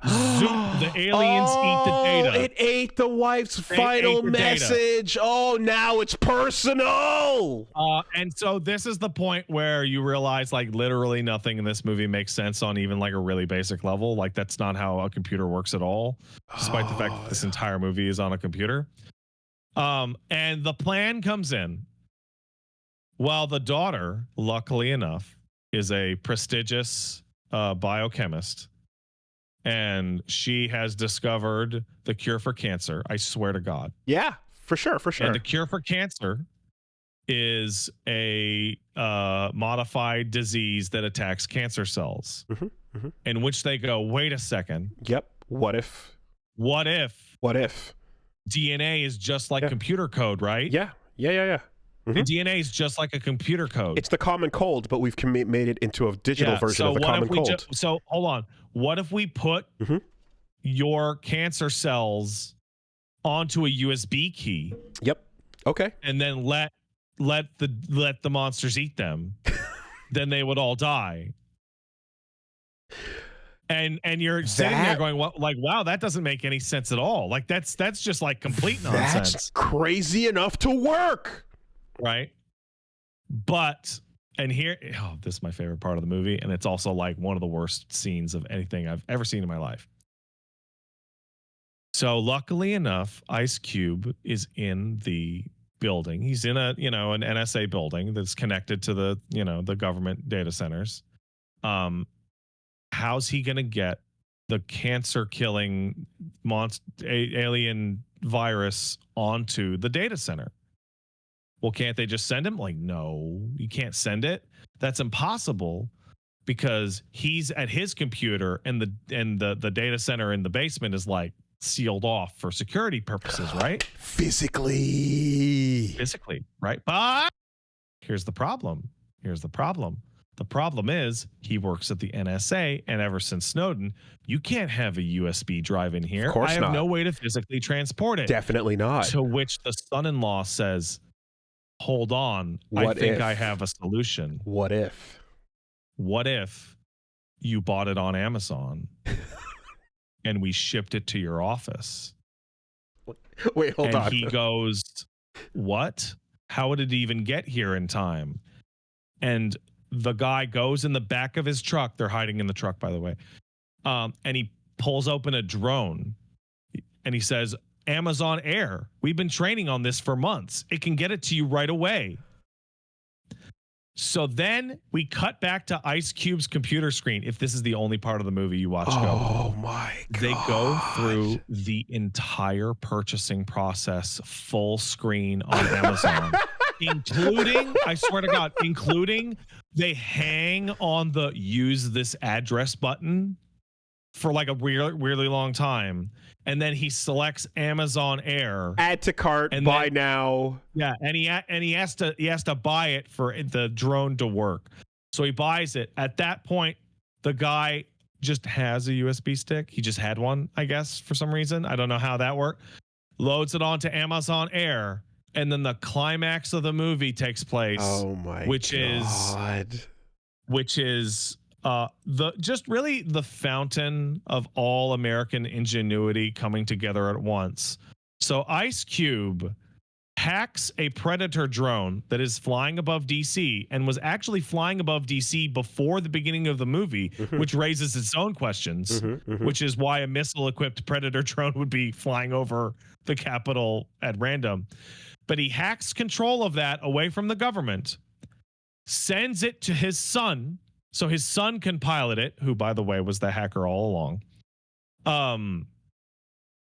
And then the drone is running interference on the tripods while we get a first-person camera shot of the Amazon Air drone zipping and weaving through destroyed buildings and trying to save humanity by zipping it. But the drone falls down at one point and it's flipped over, and don't know what we're gonna do. What are we gonna do?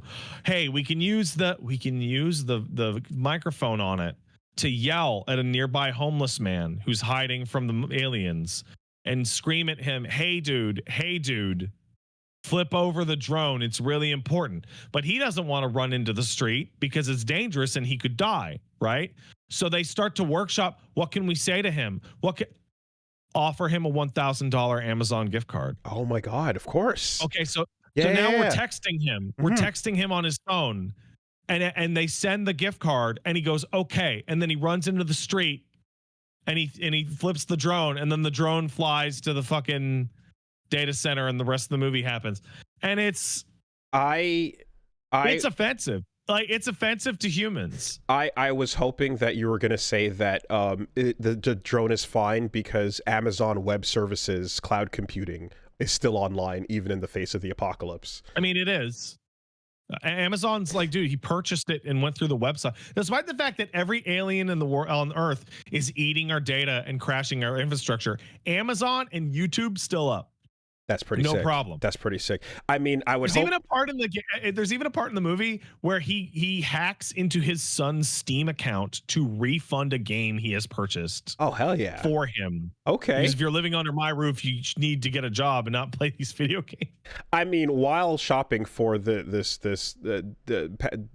drone situation, I would hope that they would scroll down to the reviews to make sure that they're getting a decent one. Check the stars, like 4.5, 4. Okay, how we that's kind of incredible. So every company that has its full logo in this movie, then Steam's is not. They cut around it. You can clearly tell it's Steam. Okay. Like, it's incredibly obvious it's Steam, but you don't actually see the Google the Steam logo or Valve or whatever. But everything else is very much real life company and website and or service or app being used. It's that's kind of incredible. It feels like a parody of what like Jeff Bezos thinks is going on in the world and how awesome he is. Well, I mean, that is what the AI generated film up to the that we were talking about last week. That's what you would expect, really, especially given it's people point out that some of the disaster footage of the aliens attacking is actual like real footage of like missile strikes in Syria. Yeah, that they just photoshopped the aliens into. Yeah, it's vile on every level. Yeah, okay. I thought. You see, I was waiting for like stock footage. Like, oh yeah, this was just like no. By stock footage, you mean footage that Amazon just pulled off the internet, right? That's what you mean. Real death and war, actually, and yes, okay, real atrocity footage for the movie. So by technicality, you actually see people literally die in this film for real. Granted, it's fucking collapsing buildings, sick. But hey, that rules. That's awesome. Wow. Yeah. War of the Worlds, Ice Cube edition. Repulsive, nonsensical, absolute mess, top to bottom. About a third of it is just a straight up ad. 10 on 10. Paige asked me a question, which was during all of the. By the way, the entire movie's 90 minutes. There's like a cohesive global response to fighting the aliens in the streets within about 8 minutes of them landing, which is its own hilarious nonsense. But Paige was like, why do they keep blurring all these soldiers' faces? Like, all the soldiers' faces in every piece of footage is blurred. Because they're real soldiers. And I'm like, oh, because it's just footage they took and they can't get the rights to their release. Oh my God, that's insane. Wow. Damn. Well, yo, get the bag, I suppose. Fucking Ice Cube. More like Ice Cube. Right? Yeah? Yeah. Okay, well, he's enjoying it, Hey, man. The Amazon delivery worker loves Amazon so much that in the screenshot they show at the end of like the baby shower, he's wearing his Amazon hat. Like to his child's baby shower. I mean, yeah. Yeah.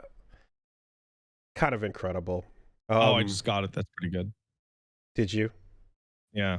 That's pretty good. I had to have people in the chat spell it out for me. Oh, you missed out on the part where we went from fuck the police to man, wow, Trump is hey, he's shaking things up. pretty good. He's shaking things up, you know? Damn, that's crazy. What's going on, guys? Oh, it's crazy out here. I didn't know about that. Wow. So Paige is in the chat and says, "Did you even mention Ava Longoria and how she was pointless? I forgot Ava Longoria was in this movie," which is crazy because the movie only has 5 characters. I mean, I did. Ava Longoria works for NASA, and she's the one who discovers the aliens, and also she discovers that they're eating the data, and she's an exposition person. She exists for exposition. That's her job. All right. Well, again, get the bag. Can't say I've known what she's been up to since, I guess, what? John Wick? Okay. She's in John Wick? Apparently so. That's crazy. All right. There's also a subplot about how the guy in the government's evil because he wants to collect all of our data. Well, and it's just as nonsensical as you expect, because he's going to turn on Goliath, which is the most intense data surveillance thing that's ever existed. And turning on Goliath put out a beacon to the aliens that said, look, we got so much data. We got so much data here. And as everyone in his vicinity is like, the aliens are attacking us because you turned this machine on. And he's like, I need to do it to keep America safe. Man. And like the planet is literally being ravaged by space aliens. And he's just like, I did what I had to do. Like this, I would love. Fucking stupid. The idea that this is a salvage of a thing that was filmed and then they're just like, what can we do with it, is kind of beautiful. All we're missing is that, like, you know, thing where Ice Cube is actually like, I don't support this or endorse this at all, but you signed a contract and it had to come out type thing. We're just missing that final piece, really. Good stuff. Okay. Oh, you know what? I need to download an animated GIF. How do I download this? I need to download a GIF and then send it to you and then tell you that it actually appears unedited like the thing I'm sending you. Let me see if I can upload this image. There we go. All right. So this animated GIF that I'm sending you of Ice Cube rubbing his hands and saying, courtesy of DHS, join the rebellion, with a Photoshop picture of Ice Cube in a hood. That is as that appears in the film. That is unedited. A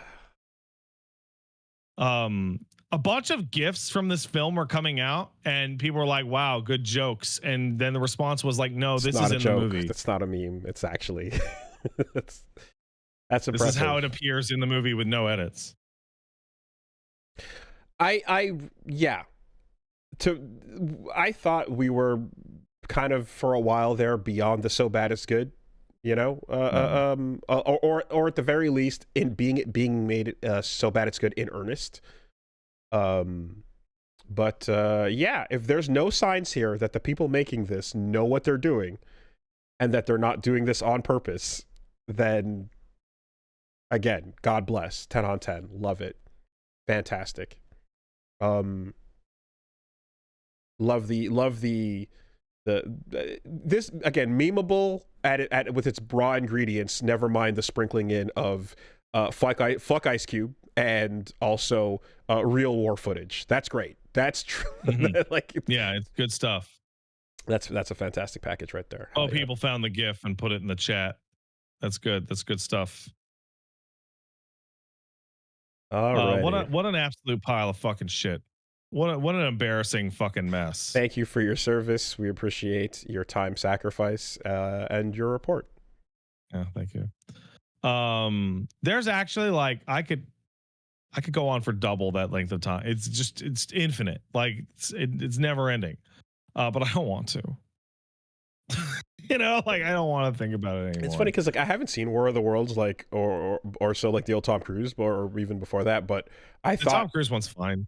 But I really just, I'm like, oh, they remade it with Ice Cube. That's weird, but okay. But then all I would see is just footage of him at a computer, and I'd be like, wait, But what about the tripods and the running through the streets and the little girl and the, you know, like what about all that action shit? Where's Do you want to all hear that something footage, like really you know? stupid about War of the Worlds? Mm. The Tom Cruise War of the Worlds movie exists as the point in time that I ceased being able to understand that people get older.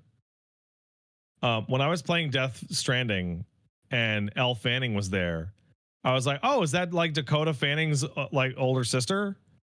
And people are like, "No, Pat, that's Dakota Fanning's younger sister." I'm like, "What does that mean? Dakota Fanning's just like a little girl. She's like 6 years old." Yeah.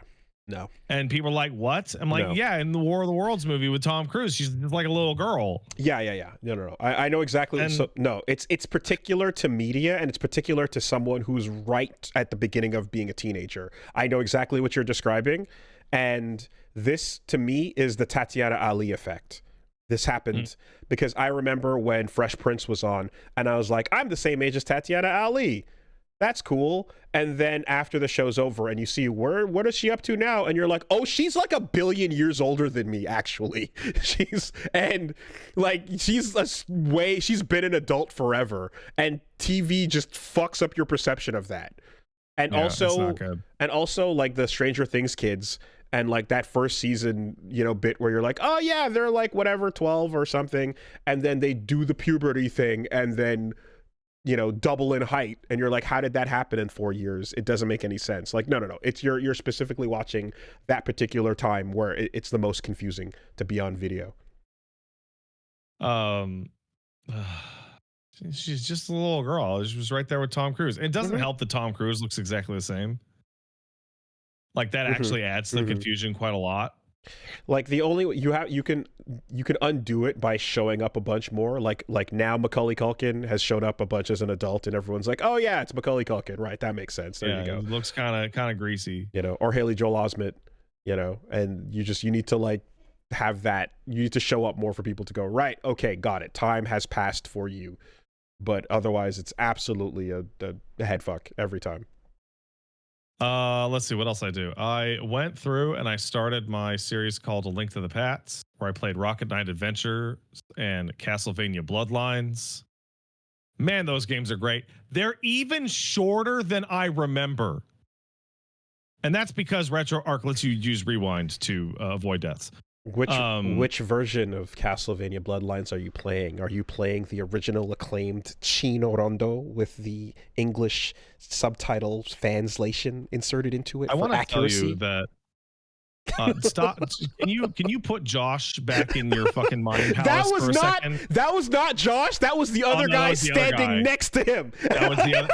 That was the guy that Josh would complain to me about. Yes! Right. Okay. My mistake. The spirit. I got it confused. Yes, the spirit of him, not Josh. Fuck, the dude next to him. I brought him like 25 years ago. Yes. Fuck no. 20 years. Jesus Christ. You have not yet played Seiko no Ronde? No, that's the wrong one. Chino Rondo. Fucking awful. A Rondo of Blood. Chino Rondo. Whatever. Anyway, I played the Genesis English version. The problem with Mega Man X is that when Zero says to Mega Man, in the original Japanese translation, he says, "Don't die on me, X," otherwise known in Japanese as Shinenu yo. And that tone is so much more different from the English translation, which softens the moment and kind of says, "Don't give up on me," or so. And really, I think it's a travesty that we don't keep the original Japanese in Mega Man X. And so that's why I've made the fan translation myself. And here, you should play the ROM. Do you remember that guy's name? Because I don't. Oh, yes. And don't say it. No. You can type it if you want. Absolutely. And in fact, and I've tracked you down on a forum that you barely post on to send you a giant DM about why you should play this version of Mega Man X, where he says, "Don't die on me, X." So, like, whenever this, like, accuracy and shit. Oh, I went to high school with his younger brother. Right. Okay, right. Now I remember fuck. His younger brother was so much cooler than him. Oh, yeah? Oh my God. That's crazy. Oh, I hate this. I hate this. That was like one of the worst interactions. Like, oh, cool. I went to high school with your brother. Oh, this is the worst person I've ever talked to in my life. I have summoned the spirit into the room.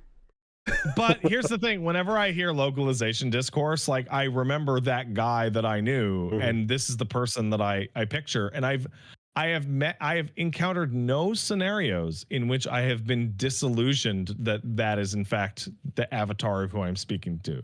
Like I've never encountered anything to make me second guess that that type of person is the person I'm talking to. Because Yeah. it's just an endless stream of actually. Well, because the problem for me is that the next time I'm playing, so when I play Mega Man X, and then I get to that line where Zero talks to X at the beginning of the intro, and I go, "Fuck." Yeah, it's damaged it for me. That's crazy. God damn it! Every time, and he said it pops up, and he says the line, and I go, "God fucking damn it!" It's crazy. Oh, dude, that guy sucks so bad. That's crazy. Thank you for like re-engineering from scraps like a terrible set of memories in my mind. Thank you. Anyway, No, man, I just played the English Genesis version of Castlevania Bloodlines. Cool. Those games are like 55 minutes long. They're like, and you go, well, how and I remember they cost like $80 in like 1993. So that shit was crazy. That the dollars per minute shit was awful, unless you were an 8-year-old and you had to beat Castlevania Bloodlines legit. Now, if I had to beat Castlevania Bloodlines legit, that could have taken me like 4 or 5 streams. So Like that shit is mean as fuck. yeah, these games are fucking 8 minutes long, but childhood me is running through Dr. Wily stage trying to jump off of the disappearing blocks to shoot that dragon in the face for the next 5 months. So Yeah. actually, it's fine. Those games are awesome. They're fucking great. Of note for Rocket Knight Adventures, it's been a while, like a long while since I went back to it. It's not that the game is short.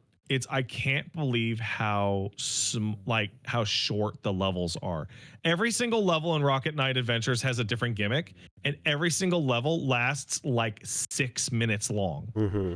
Like usually in a modern game, because they have to be a certain length, you'd be like, well, here's the platforming section with a trick to it. Here's the first jump, which is your introduction. Here is your more complicated series of jumps, and now we're going to remix it a little bit. No, you don't even get to the remix part of it. Like, here's the gimmick, learn it or die. Next stage. like You'll never use it again. It will never appear in the game ever again. Incredible. It's so fucking cool. It's so cool. Hey man, what's up? I would say sorry, I got a ugly thing in my lap here. No, I feel like Hi-Fi Rush harkened a little bit to that, where like some stages just did it did some shit where it's like, this is just for this stage, you'll never see it again. Let's have fun. Yeah. So yeah, no, those old games are great. This week I'm going to be continuing on with my cheating ass ways, running through old Genesis games with Contra Hardcore, Strider, and Zero Wing. All games you can totally beat in an hour. I think Strider you can beat the fastest. 13 minutes, baby. Used to speedrun that shit. Yeah, Strider might be the worst deal anyone has ever made buying a video game. You could have, like, I remember playing Strider as a child, and even with its difficulty and the regular continues, it took me like 90 minutes to actually beat it. So like, it was an arcade game, short. Right? That's the deal. Like, because you're popping quarters in. It's also extremely bullshit. And Strider, the cart was more expensive. Okay, Strider 2 for the Genesis, not the same thing though, mind you, right? That's no, totally different thing. Yeah.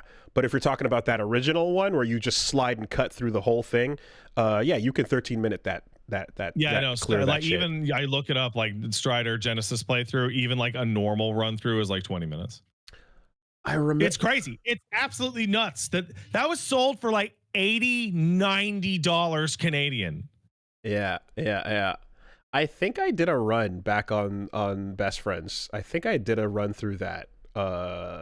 showing off some cool shit at the same time as or near around Alien Soldier or so. But I fucking love Strider, man. That's a cool ass game. I love Strider in the context that I rented Strider. If I had bought Strider, I would have hated Strider until my dying day. Yeah, okay, sure. And then there's Strider likes like Cannon Dancer. Mm-hmm. And there was another one that was like right in that vein up there. But I'm curious, I was gonna say, like, what made you pick that to go back to in particular? Osmond, there we go. The link to the Pats list is really simple. Every game on the first like 10 games is a game that I said, hey, we should play this for old school playthroughs on the old channel, and got shot down by everybody because they either didn't play it or weren't interested. I specifically saying, hey, can we play Shining Force or Rocket Knight Adventures? To which I got shot down so that you guys could do another Donkey Kong Country playthrough.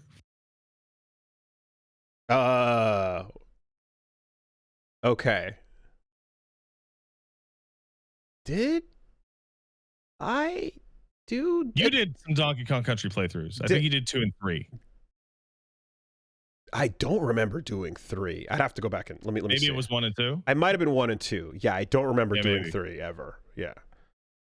Okay. Anyway, point being, the layout I have is like Genesis, so I'm like, there's a million super short Genesis games that you can just fly through. Okay. And that's the basic logic. And once I fly through all of that shit, I will then be moving on to like Shining Force 2, which is my favorite game of all time. And then probably dipping into the Saturn and then weird old PC stuff. Well, it's not weird. Like, but I think about like Eye of the Beholder 2, which I've tried to get running and it hates being captured. It hates it. But I'll figure it out. Okay. I was gonna, for a second I thought our Black specifically going that side, like I don't know if Gunstar Heroes or Guardian Heroes or any of that shit would be. So here's the weirdest thing: I owned a Genesis. I never played Gunstar Heroes. Ah, okay. Treasure stuff didn't. Oh, Treasure doesn't, but I should go back to it as well. Oh, the other thing, because Alien Soldier is hot shit. The other thing that was people asking me, "Hey, are you ever gonna play more retro games?" From my audience, like, what? But the most annoying factor, because I like Spite. I like it, was when I was playing. I literally can't tell you this story because it will spoil something for you. Oh, okay. I was playing a game recently and people could not understand that I had never played a series of Super Nintendo games. Okay. Like, could not believe it. Like, genuinely, like, we're like, you what? And I'm like, I didn't own a Super Nintendo. And I didn't go back to these games when I got to emulating because they didn't appeal to me. And just like this nonstop, like, I can't believe you didn't play these. Okay. To which I then responded by listing like 25 Genesis and Saturn games, to which literally everyone in my audience went, "What's that?" Okay. Okay. I went, "Oh, you motherfuckers. So you pieces of shit." As I grew up a Nintendo kid, when it came to Genesis stuff in particular, or Sega stuff, that was all after the fact, post emulation. I went back and basically did homework. Yeah. You know? So, like, there are some Super Nintendo games that I did homework on, and then there's a bunch of them that I didn't because they just didn't appeal to me or whatever. And I didn't. So I had a friend that we would trade our Genesis and our Super Nintendo back and forth, and he just never had the games that people expected me to have played. All right, let's start at the beginning of the list. 3x3 eyes. And then just whatever, that same SNES emulator list, ROM list every time, always starting with 3x3 eyes. So I'm very happy with that. something else I'm very happy with, which I was surprised about, is I dipped my toes into the Battlefield 6 open beta over the weekend. And how was that? So were you allowed to play? I was allowed to play. Okay. In order to play on my personal computer, I had to go into my BIOS and turn on Secure Boot. Okay. Did you uninstall your Valorant launcher? I don't have that shit. Okay, what about 2XKO? I don't have that shit on this computer either. Okay, all right, just checking. And that was an annoying detail, but did work like without issue. So for background, so I put the VODs up, right, of me playing Battlefield, and I got the strangest comment, and it really shows like the level of context that timing can make. So someone was like, I can't believe Pat's playing like a modern military shooter. That's crazy. This seems like the kind of person he would make fun of back in the old Best Friends days. And I was like, yeah, since I started to stream and like the second half of the old channel, like we never really covered Call of Duty on like the old channel, right? Yeah, I did a Call of Duty Infinite Warfare LP on yeah, but that was like a strange thing, right? That was like, oh, that's outside your wheelhouse. And it's like, oh yeah, so the time that I've been doing all of this just doesn't overlap with the part where I used to play Call of Duty and Day of Defeat and Counter-Strike and Battlefield all the time. Like all the time. Because after Battlefield 4, the people who worked at DICE and EA sat up and they said, I want to do something brave. I want to take this incredible multiplayer shooter franchise and just completely run it into the dirt by releasing a shitload of bad games over and over and make it terrible. Oh, yeah. Yes. So just make it dog shit. You know what? I'm not even going to ask. Never mind. Anyway. No, ask. Don't do that shit. I hate that shit. Suffice to say, I haven't played Battlefield games, so I don't know anything, right? Sure. Yeah, whatever. Go for it. So it's basically because Battlefront, Star Wars is kind of doing that. It's Battlefield. That's somewhat similar, but it's Star Wars not really the same thing. Right, but the whole deal is like, unlike Call of Duty, where you are just running and gunning, you are 6v6. In this case, Call of Duty. Battlefield is about the fact that you can jump into tons of vehicles to fight. Yeah, it's 32. The scale is the big deal. It's 32 versus 32, or like 50 versus 50, depending. Okay, so the actual FPS aspect of it is not as good, but is also not as important because you're doing vehicle play. That is not the case. Okay. Traditionally, the FPS aspect has just been slower because you're accounting for enormous scale. Okay. Like you don't typically run as fast. You're not as mobile, etc. Because it's not about you versus 6 guys on the other team. It's about your squad of 4 versus other squads of 4. Like the core unit in Battlefield is your 4-man squad. It's not you. Right. Okay. Cool. And Bad Company 2 was the best that series ever got. And everybody who played Bad Company 2 will probably say so in the chat. It's literally the best it ever was. And it's been like very, very poorly chasing that for a long time. But there's an open beta. So fuck it. I'll jump on. Wow, I had a really, really excellent time with the open beta. I had an excellent time. It feels good. The changes to the mechanics feel great. It plays excellently with a controller on PC against people with mouse and keyboard. Wow. Okay. Though I will give a shout out to the YouTube content creator Tactical Brit, who put a very detailed guide about what settings and sensitivities and fields of view to use. Yeah, I was gonna say, is there an aggressive auto aim or like? I wouldn't call it aggressive. I think the difference is that in Battlefield, it's your attention. Like in Battlefield, it's your attention is the resource that is at a premium, because when you walk into a room, there could be like literally 4 to 20 guys in the room. There's a lot. Has the same So in Battlefield, you get a lot more kills on guy who it just doesn't happen to be looking at you right this second. has the same studio been making Battlefield forever? Yep, it's always been DICE. Yep. Okay. But so the basically the game feel is good. The maps are a little too small, but otherwise it feels really solid, which is not something I could say about the recent ones. The one I took a look at them, they have introduced so I haven't played in a while, so I don't know if these are new, but like everyone can revive anyone after being shot. But the difference between medics and normal characters is the defib pads. Just you shoot somebody with the defibrillator and they pop right back up. But everybody else has to grab someone and drag them a certain distance before they can revive them. Like stuff like that. Are you solo queuing and playing against people with proxy chat? So I solo queued and I played from people with chat, but I never turned on the microphone. It has a really excellent ping system, and it has a really excellent map system. The actual chat just doesn't really like. I did not miss it. Didn't need Okay. it.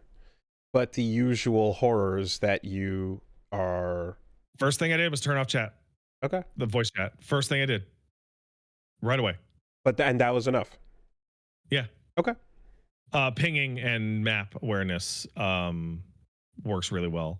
But it's got like a bunch of cute little shooter features that I really appreciate. Like one of the things that's always been miserable in Battlefield is that people who pick sniper classes just pick they post up on some shitty fucking spot on the map, and all they want to do is snipe people, and they will snipe 3-4 guys in a match and then get killed by a counter sniper and then climb right back up to their spot and do the same thing and have absolutely no impact on the match whatsoever, which is the worst. So in order to mitigate that, they have two features. One is if you're looking down your scope, the higher magnification your scope, the more bright the shine off your scope is to everyone else within a mile. Cool. Like if you're looking down the scope and anyone's like looking in your general direction, they will see a blindingly bright, like there's a fucking sniper over there. It's twinkling in everyone's direction. Cool. Anyone a sniper sees through their scope gets pinged on the map just by looking at them at all. Oh, for the rest of the team. Yeah. So the actual recon part of recon is like mandatory. You can't get away from it. Just look. Like if you're sniping, even if you're not shooting anyone, you're being helpful. Looking, yeah, that's cool. That's cool. What else? Yeah. So I had a really positive. Sorry, after you. Oh no, I'm just going back through the years of Battlefield news in my brain of just like when does it ever come up, and one of those comes up once every 2 years. And something that comes up with it, I feel, has been like, oh, they've announced the microtransactions and they're dog shit, awful, horrible, exploitive bullshit. Always. Is this a case where there's no word on what that's going to be because it's in beta? The only word about it is that they have said that they don't want to end up looking like what Call of Duty looks like now. I don't know if you've seen what Call of Duty shit looks like now. Call of Duty is like a bunch of mascots and bulldogs and Nicki Minaj running around in your Call of Duty lobby. They wanted to be Fortnite, and now Call of Duty looks like clown shit. I saw a pretty accurate Gundam shit happening that looked pretty cool though, so I don't know. I hear Somebody all that, described but also Call of Duty now looks like Fortnite for dads. Yeah, okay. They have said that Battlefield is not going to be doing that cosmetics and whatnot will look setting appropriate. But if they put the thing I like in it, then everything is forgiven. Yeah. The other thing that I found out, and it's weird because I double checked this just to be sure, but I went and took a look at one of my YouTube comments when I put like a beta footage up, which was describing the reason why it feels good. And the reason why it feels good is that, and I can't remember his name, the lead designer on Battlefield 4 quit. David Surland, here it is. He left DICE after the shitstorm of Battlefield 5, came back, and he had his terms for coming back were he wanted complete control over all gameplay decisions, and he wanted alpha testing and open beta testing.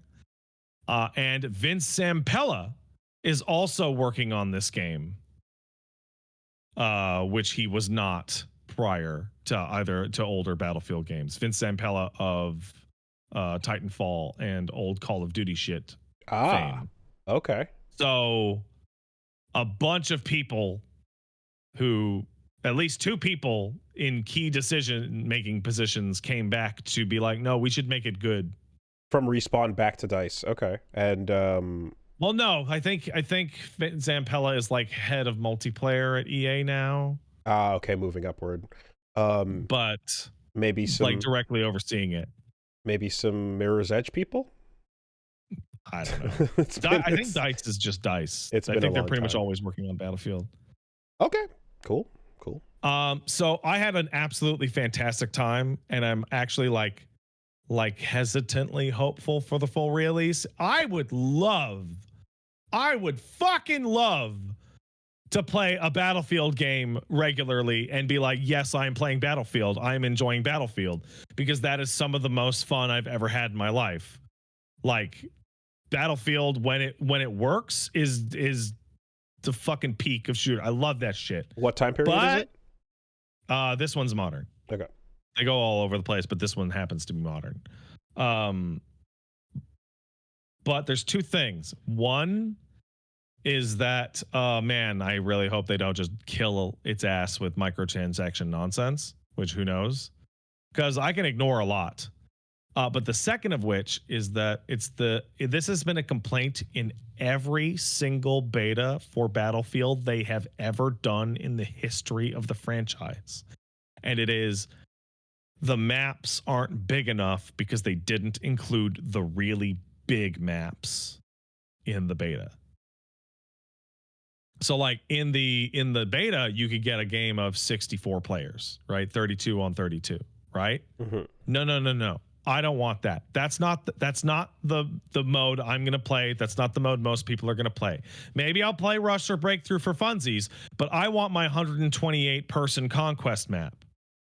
I want my gigantic motherfucking map that takes me 3.5 to 5 minutes to drive to the objective, only to get killed instantly by an RPG. Right. Okay. I can see a beta wanting to have more matches played out for more data, and therefore forcing the faster. They're not doing 128 for BF6. All right. Well, time to Google something and remove the AI results. I just recall Battlefront microtransaction like hell being the peak of the most exploitive and bullshit microtransaction pricing in the industry. So all that Darth Vader whatever shit, and then pulling it back so that it's still bad but not as bad to make people stop complaining and yada yada. Well, here's the trick, and this is kind of like endemic to the modern military shooter, which is for a lot of players like me, modern military aesthetics do nothing. Mm-hmm. So I'm good with the defaults forever, man. Like, I don't give a shit. Mm-hmm. Right. And that's what Call of Duty ran into, which is now why you're running around with a bunch of furries and celebrities, where it's like, well, we got to do something. Well, I'll take furries and celebrities over this black guy who clearly couldn't have existed as a real soldier on the cover, even though it's from to be fair, a lot of the celebrities in Call of Duty are black people. Like a lot. And it's not the one where it's just like, oh, you mean this guy on the cover that's from this real platoon that really served, that actually, here's a photo of them, actually? That is a... No? Also, the danger of furries is that you don't know if they're black. And I shouldn't have said danger. That was the wrong word to use. That was... The word... No. All right, undo. No. All right. Let's try again. I'm just gonna give up on this whole train of thought. Yep, that's all right. We can abandon ship. That's cool. Reset. All right. Hey, what's up? But yeah, no, I really enjoyed Battlefield 6. And now I get to enjoy the so almost every Battlefield has some kind of beta. And now I get to enjoy the 2-month long wait of I hope they don't fuck up the really good time I had in the beta. Please don't write that down.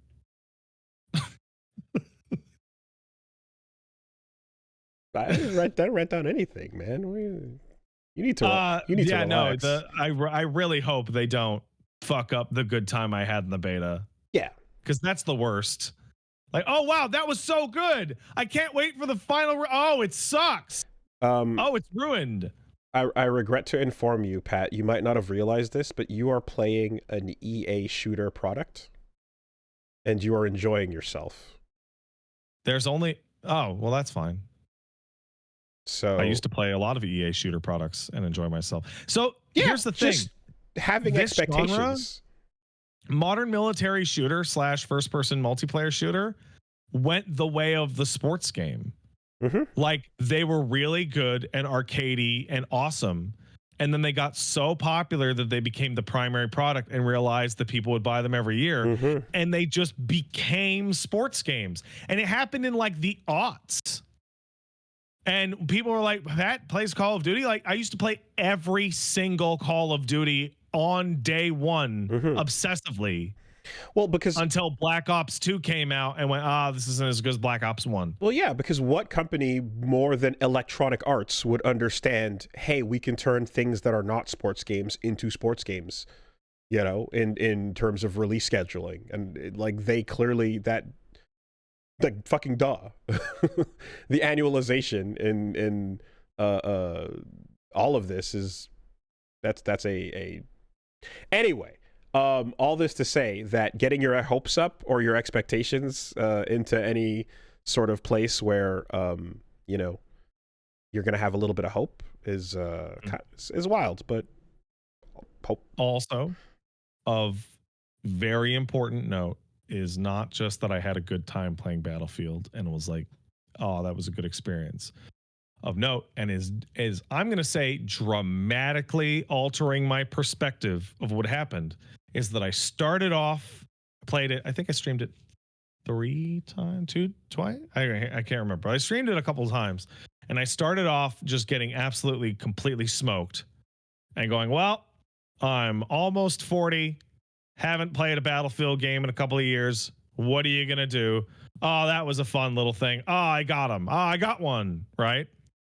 And by the end of the beta period, was fucking grandpaing out or whatever. I don't know what the kids call it, but was like finishing my matches by like, you know, a KD of like 6 or 7 and just having like runs of just like absolutely slaughtering everybody and doing really, really, really, really well.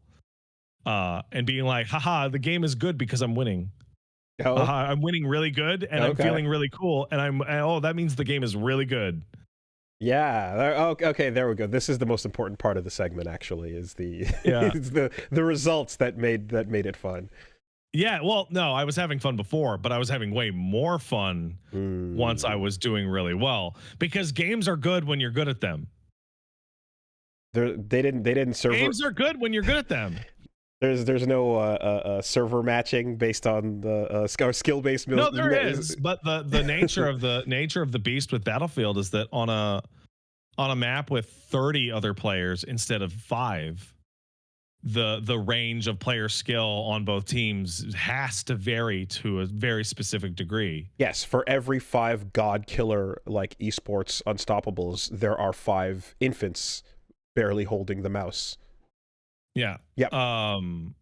And yeah, so the game, so I did really well and had a bunch of good runs. So the game is really good. Understood.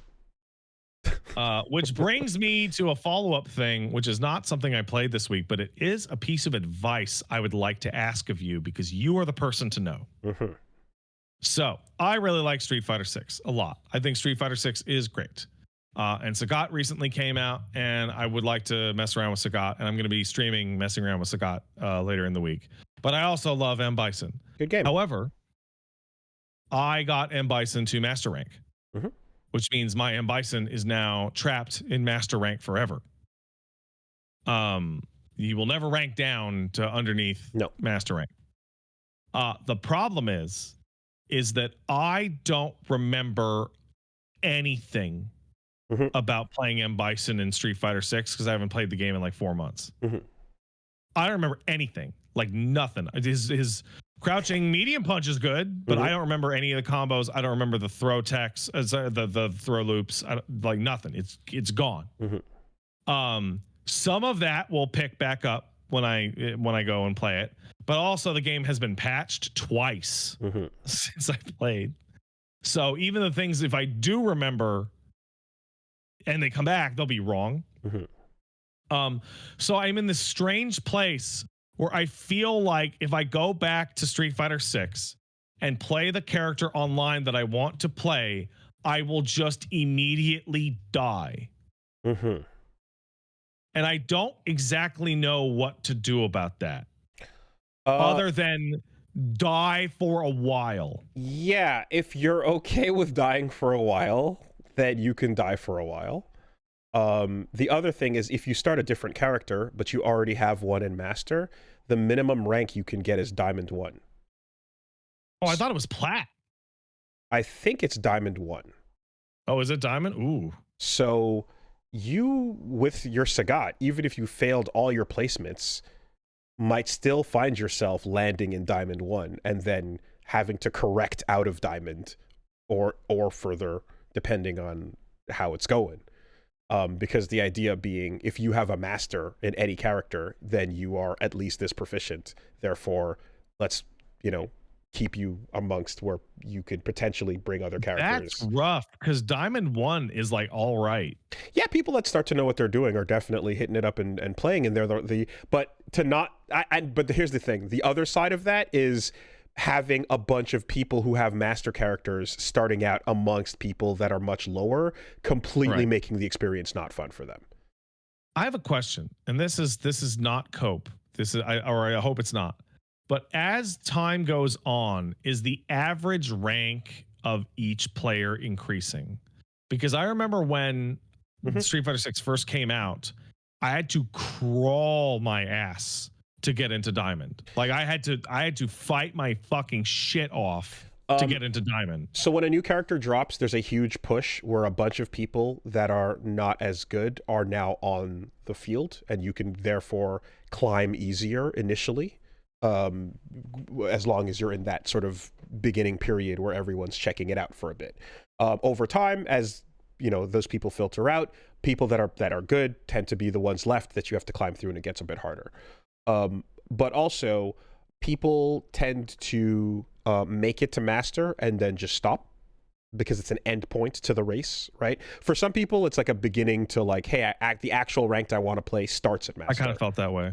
When I got to master with Bison and then I was fighting over 1300 to 1600, I was like, it's a lot less satisfying than getting Diamond 4. But that is by design, right? Because ranked is two different things for different people. And like there's a part of designing the game to satisfy people that are aiming for a true skill number versus satisfying people that are looking to progress is to give them an exit ramp. And achieving master is a stopping point for the vast majority of people with their characters. So, to answer your question, the best time to feel yourself, getting a more, to get a higher win ratio is early on when the character drops. Especially, if, especially when people are like, messing around and like trying to learn how to use them, etc. And then stopping at master is where a lot of people end up just not touching the character again, if you are not looking for the sweaty, like MR battle, if you're not looking to, take the true number from master into, your online and then having to deal with a bunch of losses and all that shit or whatever, then you're okay to just play to master and stop. There's nothing wrong with that. Mhm. Well, Um, my problem is that I played to master and then stopped, and then the game's got a couple patches since then. So I yeah, feel like if I go back to my master Bison, yeah, he will actually be he will assuredly be way weaker yeah. because I'm playing him, not because the character's weaker, than I was when I got there. So two other things, I guess, that I are pretty solid. I mean, there's okay. Well, one thing that I know I like and such is checking out a replay to see what's going on with the character. If I haven't been there in a while, I'll just go watch like, hey, what's somebody in my relative range doing, just to see like what's going on, especially if it's been a version or so. But a lot of people are using the battle hub and having fun just jumping on a cabinet and It's been my experience that after a certain point, people in the battle hub became unkillable freak beasts. so it depends on where you are and who you're matching with, and it'll tell you if the person is within your relative skill range or not, right? Like it'll if you match up with people who it says this person's way above your skill range, then you'll find that yeah, there'll be beasts that are streaking. But I've seen people generally talking about online about how jumping into the battle hub and getting casual games is a pretty fun way to play that feels less sweaty but still tense. Mm. Random casual, you it's a mixed bag. You never know what you're gonna get. Sometimes you get again super sweat. Sometimes you get people clowning around. Sometimes you get people trying to lab things out or whatever. But just to jump on, have some sets, play almost like going to the arcade. Battle Hub seems to be where a lot of people are having the highest quality games with people that are within their relative skill range. And it's a good and it's a good place to like warm up and then be like, okay, cool, I feel confident. Let me switch on the ranked mode so that I can play while in the battle hub, and then every once in a while it'll be like, hey, do you want to try a ranked match? And then you can crack that out, you know. Um, there's one other thing, which is like, hey, I would like to go back to Jamie, right? Mm-hmm. Jamie's had a couple convenience buffs over time, but I just really like Jamie. I'd like to play Jamie. So here's where it's weird. Every guide I can find for Jamie is really fucking old, right? It's Mm-hmm. like he's a release day character, so they're Mm-hmm. quite aged. So then I go into like, okay, well, what's good for Jamie? And then I have to hit the point where like, all right, now that I've watched this video and tried to integrate it, I now have to go through the fucking set of patches that changed his stuff because all the shit in the guide is outdated. Yeah. Yeah. So it sucks that things have become decentralized the way they are, and people are basically off in their own character specific discords. I hate it. I hate it. It sucks that you have to find the right Oh, content. somebody just linked me the solution to my problem. uh Fightercenter.net. okay, there's a website. Let's see over here. Oh, Yeah. well, that was okay. Well, that was easy. Okay, cool. There you go. That's some information. What I was going to say is that, like, you know, sometimes, like, beyond finding a particular content creator or something and having to find them or whatever, what I usually do these days is hashtag SF6_Jamie, and it's I think that might be the least effective way for me to personally learn anything in my entire life. Like I don't blame you. when I want to learn something, I want to read it on a piece of paper. Yeah, and it I don't know. It depends on whether the character had somebody or whether the community resource exists for that type of thing. You know, back in the day, there used to be SRK. There used to be universal places that all that information came together. And some games still have those. You know, for Guilty Gear, you've got Dust Loop.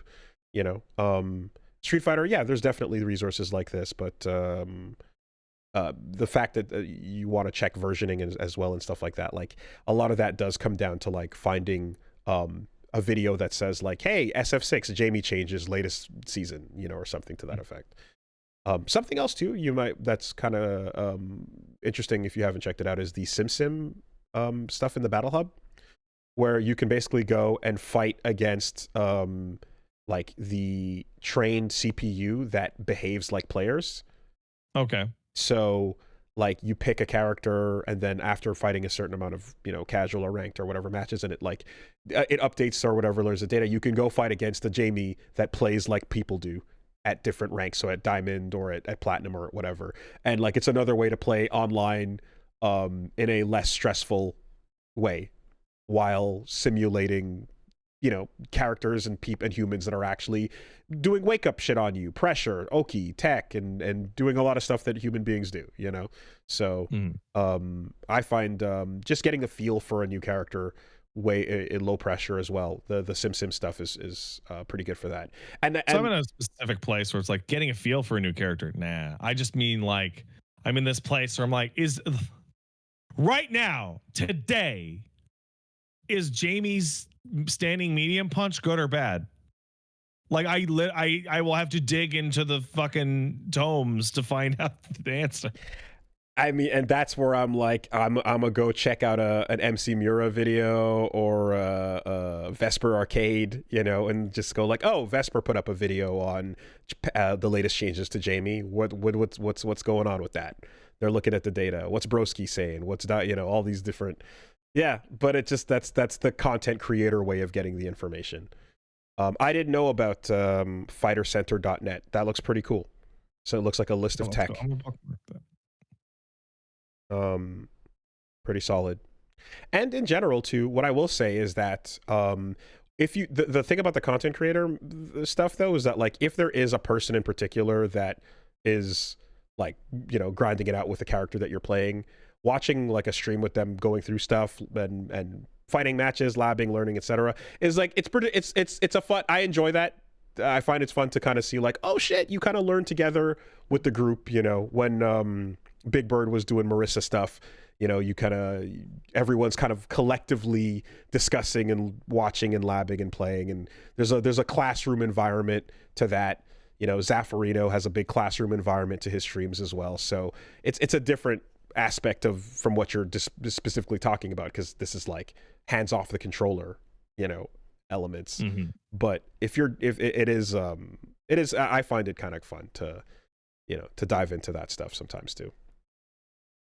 Are you telling me that in the 2 hours at night that I get to myself after everyone's fallen asleep, that I should spend that entire time watching a content creator explain to me how I should play a character and not actually get any matches in?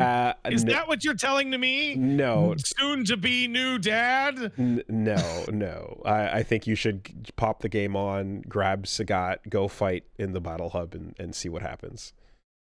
But also, you can fight ranked and care less about the results.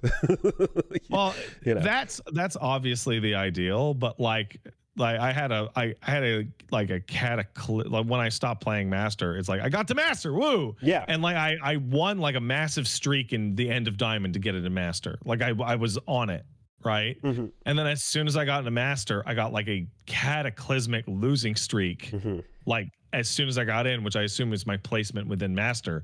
And it's just like, man, I don't mind a loss, but getting like 40 losses in a row is like insanely discouraging.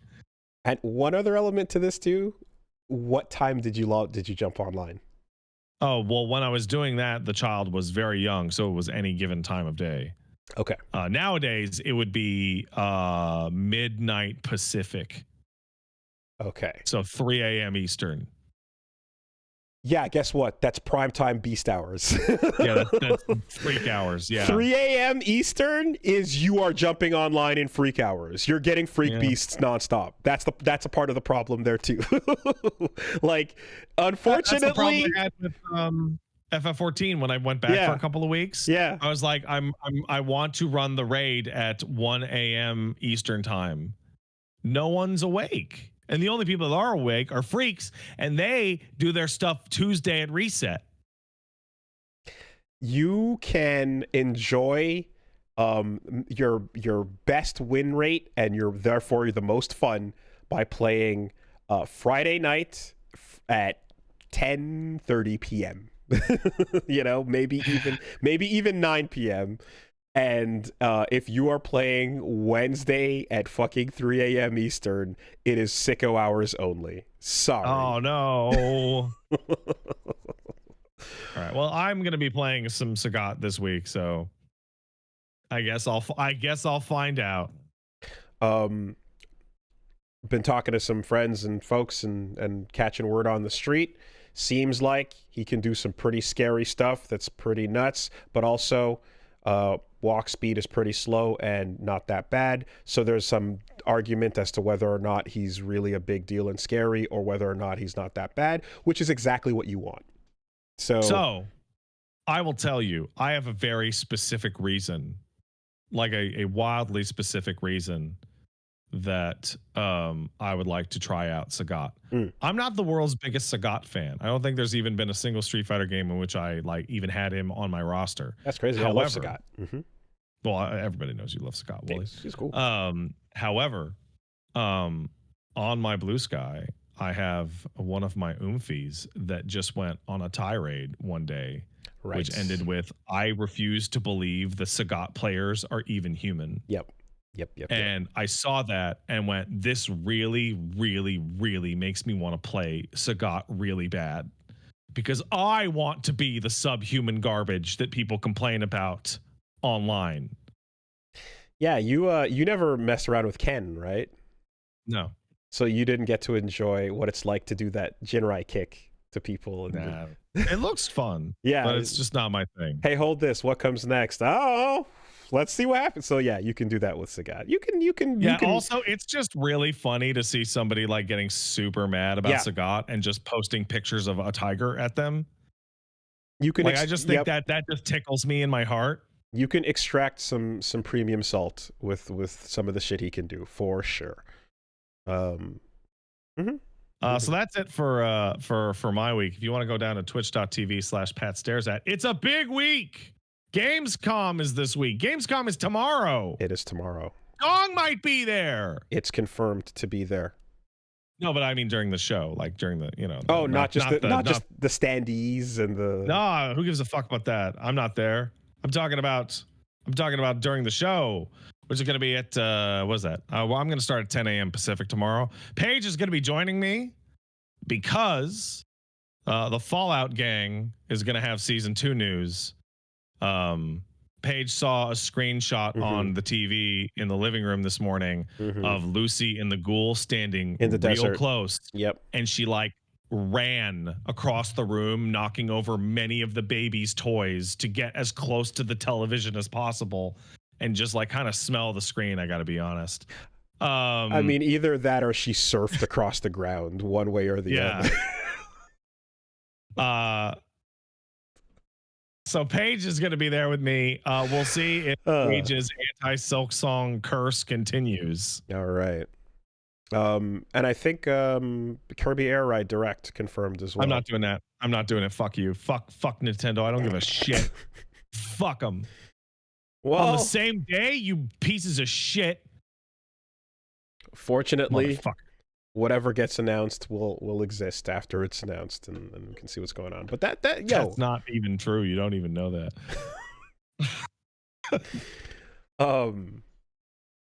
Looking forward to some cool shit on that. That game's cool, and Sakurai makes good video games because he sacrifices his own health to make them. Yeah, that's correct. So I also got future game shows the next day, so I expect that to be abjectly miserable.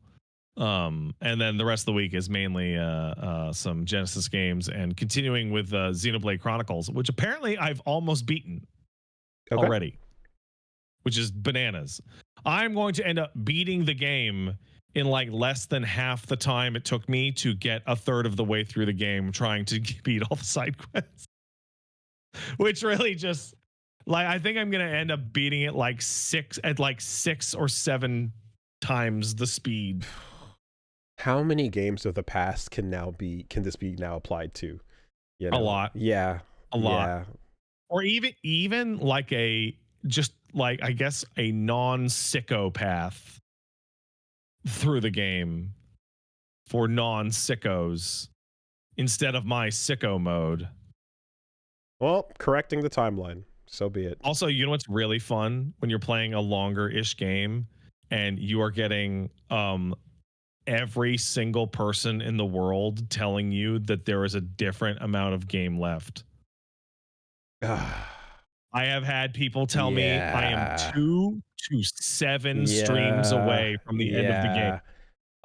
There are folks that, if there are names you trust that you can rely on for that, then go with that. Anytime people throw things out there, they're always full of shit. They're always misremembering. They're always hyper-focusing on the cool part that they remember and ignoring everything else that was not as important to them. I tend to be more likely to respond to the sicko that keeps annoyingly spamming like developer details during the stream and is like, "Did you know this?" I'm like, "How could I have possibly known that?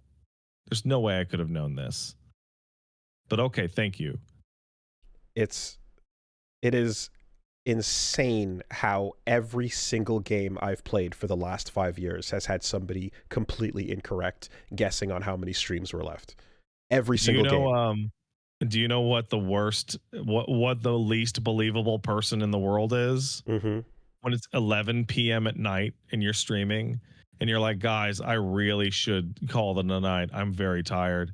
And someone says, "Dude, Yeah, like you're going to fight the boss in like 20 minutes." I've blown up. I have blown up on those people. That is the biggest liar that's ever existed. I have blown up on those people, and there has been Reggie and I have had like off camera probably like 5 where we come in, do the final session, and we're like, damn. And then we go, imagine if we tried to do all of that at the end of yesterday and just go, what the fuck, dude, man? There's only like an hour left of the game. There's only like an hour. We have gotten so mad at people being like, no, you're right there. You're right there. And then it was literally an entire next session, you know?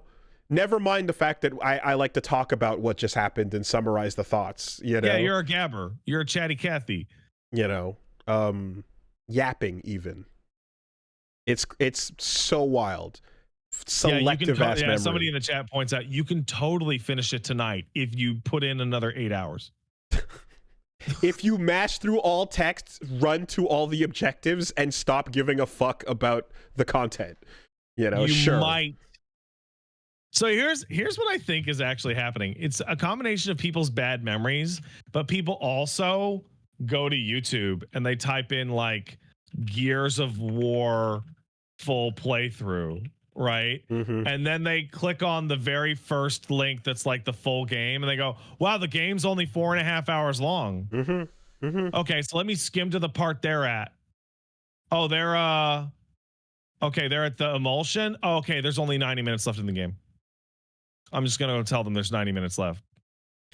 See, and like I was able to calculate Reggie's exact pace on Act 1 of Expedition 33 down to the day session. Yeah, you calculated it pretty exactly. We got there right at the end of the session. I'm like, I know how to do this. You know. I remember when I watched you play Disco Elysium, the director's cut, and I watched your first episode. And then I went over to Paige and I put down the week that you were going to beat the game, which was like 5 months later. And she's like, that's stupid. And like, sure enough, I was like 4 days off. Sure. I'm like, yeah, no, if you know someone relatively well and you know the pace and you actually know what's in the game, yeah, you can totally ballpark it. You know, not accounting for lost weeks or whatever. Oh, yeah, there was, you know, the power outage or whatever the fuck. Cool. All right. I could go for a piss right now. All right. Big piss. Yeah. Burb. What? BRB. Oh, I thought you meant like burp out your piss.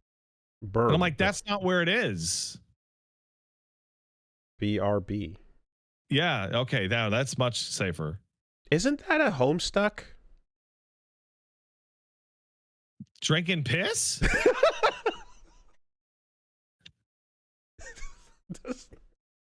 I feel like the word burb has something to do with Homestuck, but I don't know what. Okay. All right. We're like talking right past all right. each other now. All right. Fuck this.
All right, quick word from our sponsors.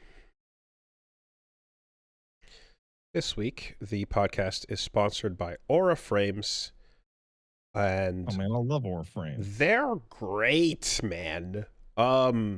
Legit had some in-laws passing through that came to visit and remarked on how much they super loved the Aura Frames that they got, and as well just checking out ours and sending pictures back and forth. And like even recently, where I'm kind of looking at like, oh yeah, like taking more pictures in life is something that I need to start doing, because I'm not somebody that thinks to like pull my phone out and be like, oh, let me capture this moment candidly It or took so. me a little bit to actually get into that like mindset. Yeah. And like the other day, I was with the boy at the park and he was on his like one of those rocking horses. And I'm like, hey man, what do you say on the horsey? And he went, Yeah. and I'm like, stop, send to dad, Mm-hmm. go. Mm-hmm. That instinct is not we had a friend that would be the photographer of the group, sometimes, but Everybody did. Everybody had that friend. when you're not that person yourself, you have to like actively think to do it, so yeah, in anticipation of course of taking more photos in the near future, I'm like, okay, yeah, gotta be that in that mindset. And these honestly, these Aura frames they're legitly awesome for as a reminder for all that. It is your ideal gift for, again, anyone that just wants to be able to look at cool pictures of any memories you have as it's set up in the living room. My mom has hers in the kitchen and stuff. Best digital photo frame awarded by Wirecutter. And yeah, you've got unlimited storage. You can add as many photos and videos as you can find. It's simple to set up. You just plug in and share away. The features in particular that I super appreciate is like, at first I was kind of like, okay, but is this going to be like a tablet that's on at all times in a room? And it's like, no, because it one has a brightness setting that is dynamic to the lighting in the room. When things are dark, when the lights are off, it turns off, so it's responsive to like light as well and everything. It's not glowing, it's not aggressively bright, it's very much passive and just kind of cycles through memories. Now when you take photos as well that have like the little clip of video in them as well, you get a little bit of movement. So some of those photos plus the sound and area, you kind of get to see like the second before and after the photo was taken, which yeah, when that plays on the memory as well, that's pretty dope. And if something pops up that you like, you can just double tap it and put a little heart, and then the person who uploaded it gets a little notification saying like, hey, someone liked your photo. It's really, really cool. I absolutely love it. And it's a fantastic gift. And, it's on the list of things that we're planning to have things that, are feel good in the room when the time comes. Good vibes only. Yes. So with my wife, who's gonna be quite busy. She's in the family way. Having one of these around for like good vibes and good memories it's on the list as one of those things that'll be with us. So legit, I really like it. Start reliving your favorite memories by visiting auraframes.com. For a limited time, listeners can get $35 off the best-selling Carver matte frame. That's auraframes.com. Promo code SuperBeast. Support the show by mentioning us at checkout. Terms and conditions apply. So yeah, I think that's super sick. I'm going to be using mine for a long time. Thank you, Aura. Thanks, Aura Frames. This week, podcast is sponsored by HelloFresh. Coming in the clutch, as I am anticipating a need for quick, good tasting, delicious meals that I don't need to spend a ton of time preparing. We're stocking up. And yeah, HelloFresh has the ability to get you those chef-crafted recipes with fresh ingredients straight to your home. And this summer, they've got a massive menu upgrade. So more than just the HelloFresh you remember, they've doubled their menu. So they've got 100 options each week you can pick from. Seasonal dishes and recipes from around the world. Bigger portions that'll keep everyone satisfied. Healthier items on the menu, so if you want veggie packed or high protein recipes, you can go in either direction. You can eat greener. There's recipes that have 2 or more veggies in them as well if you're looking for that. And steak and seafood recipes every week as well, delivered no extra cost. 3 times more seafood on the menu at no extra cost as well. So yeah, new seasonal produce each week that you can get your hands on, from snapped peas to stone fruit to corn on the cob and more. No, straight up, this is a lifesaver that is already coming in handy and will continue to do so when we are at a time like now where I'm just like, yo, we got responsibilities we're handling, brand new, no time to cook, no time for grocery nonsense, no time for all that. I want something that'll keep me alive, and I want it to be healthy, and I want it to taste good. Yeah, stock it up for the weeks to come. HelloFresh is absolutely perfect for that. It is, yeah, that I've always been a fan of my chicken pesto, and I feel like that is a go-to flavor. Best way to cook just got better. Go to hellofresh.com /superbeast10fm now to get 10 free meals plus a free item for life. 1 per box with active subscription. Free meals applied as discount on first box. New subscribers only. Varies by plan. That's hellofresh.com /superbeast10fm to get 10 free meals plus a free item for life. That is the easiest way to cook dinner. So get in there. America's #1 choice for home cooking. Thank you, HelloFresh. Thanks, HelloFresh. All right. This week, the podcast is sponsored by Chubby's, and with the name, it's not just hosted. No, not just hosted by Chubby's, but sponsored as well, and super fun. Love the comfort shirts that they got going on over here. I have that kind of green, blue, pink shirt that I was rocking with the button up polo. Mm-hmm. That thing in particular, so not only is it comfortable, but I have been getting compliments when I've been wearing it, legitimately, and I'm like, oh, that's cool, because that thing where like you remember every compliment over the last 30 years Mm-hmm.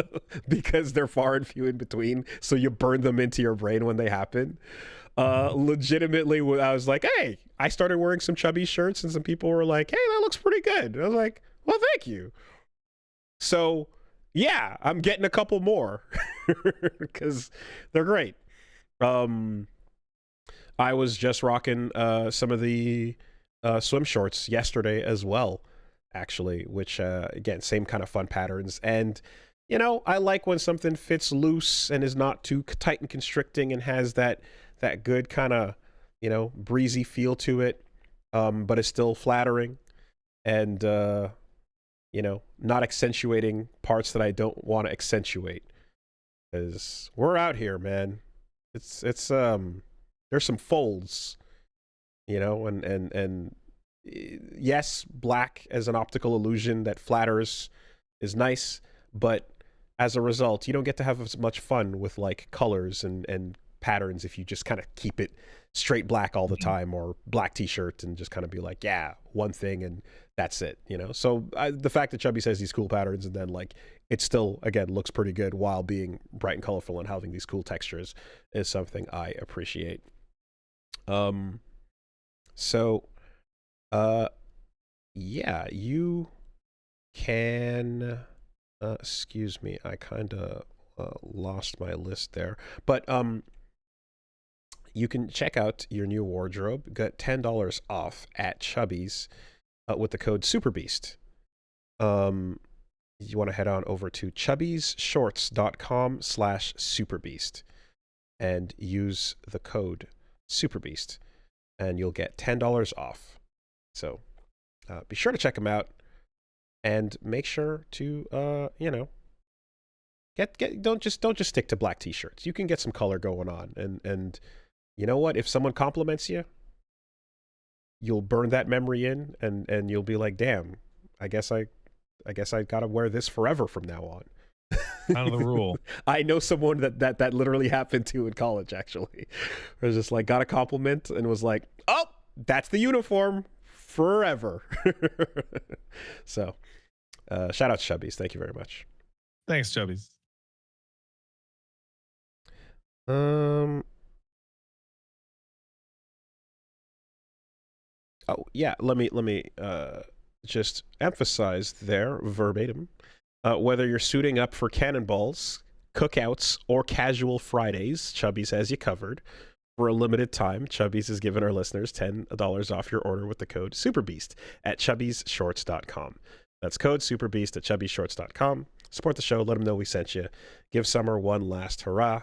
Keep the good vibes going with Chubbies. Thank you, Chubbies. Thanks, Chubbies. It's very dad bod, like oriented. Mm-hmm. Right on time. Right. Yeah, I've been preparing this for a while. That was my plan. And this week, the podcast is sponsored by Turtle Beach. Hey, Turtle Beach. That is your go-to. You got the quality headphones coming your way from Turtle Beach. Yeah, I have said many a time at this point, but when you want to get some good headphones going, you want to get some comfort on your ears. You want to get the sound quality crisp. If you're playing at late night and you want to hear what's going on and there's other sounds around in life, family is getting loud, other things you need to... There's a real nightmare in playing games late at night with your kids sleeping and you forget to actually connect the headphones before turning something on and the sound comes through the television. Oh boy. Like, no. Let's not destroy everyone's sleep for a couple hours. I might be in a lot of trouble right now. That's bad. Don't make that mistake. But if you get yourself in on these Gen 3 Stealth 700 Turtle Beach headsets, you are getting richer audio, surround sound that's more immersive, a battery that lasts an insane 80 hours, no crackly mic, none of that missed call outs, so you're getting just this pure quality. I have said many a time, the single most impressive feature I've ever experienced on a headset with crossplay, dual wireless transmitter, so you can connect to your console and your PC or your phone. You get two devices, and while the sound of one is playing, it is mixing and dropping the volume so you can hear both at the same time. So while playing a game, I was listening to a podcast, taking a call, etc., and it literally drops and mixes the volume so that you can listen to both simultaneously. Phenomenal. Super useful to not even have to think about that. Love that. It's one of those baseline features that is like, it's crazy that like this is not a standard, so yeah, the Stealth 700 killing it with that. And again, 80-hour battery life and quick charge, so you don't have to think about it. On top of that is just cherry on top. So get in there, head to turtlebeach.com and use code CASTLE for 10% off your entire order. That's 10% off your order at turtlebeach.com with promo code CASTLE. After you purchase, they'll ask you where you heard about them. Please support our show and tell them we sent you. Get the ultimate immersive gaming experience with Turtle Beach today. Thanks, Turtle Beach. Thanks, Turtle Beach. Excuse me. All right, what is going on? There's some news this fucking week. Yeah? Yeah. Yeah, where are we going? What do you got? Let's just go there, and then I'll throw in the scraps that you may have missed. Yeah, there's a couple things going on, I suppose. I scrapped together a couple of scraps, as you said. Things that appear to be pretty loud. Things that appear to be kind of, ooh, hey. What the fuck is happening over at Roblox, man? Oh, I knew it. That was the first one on my fucking list, too.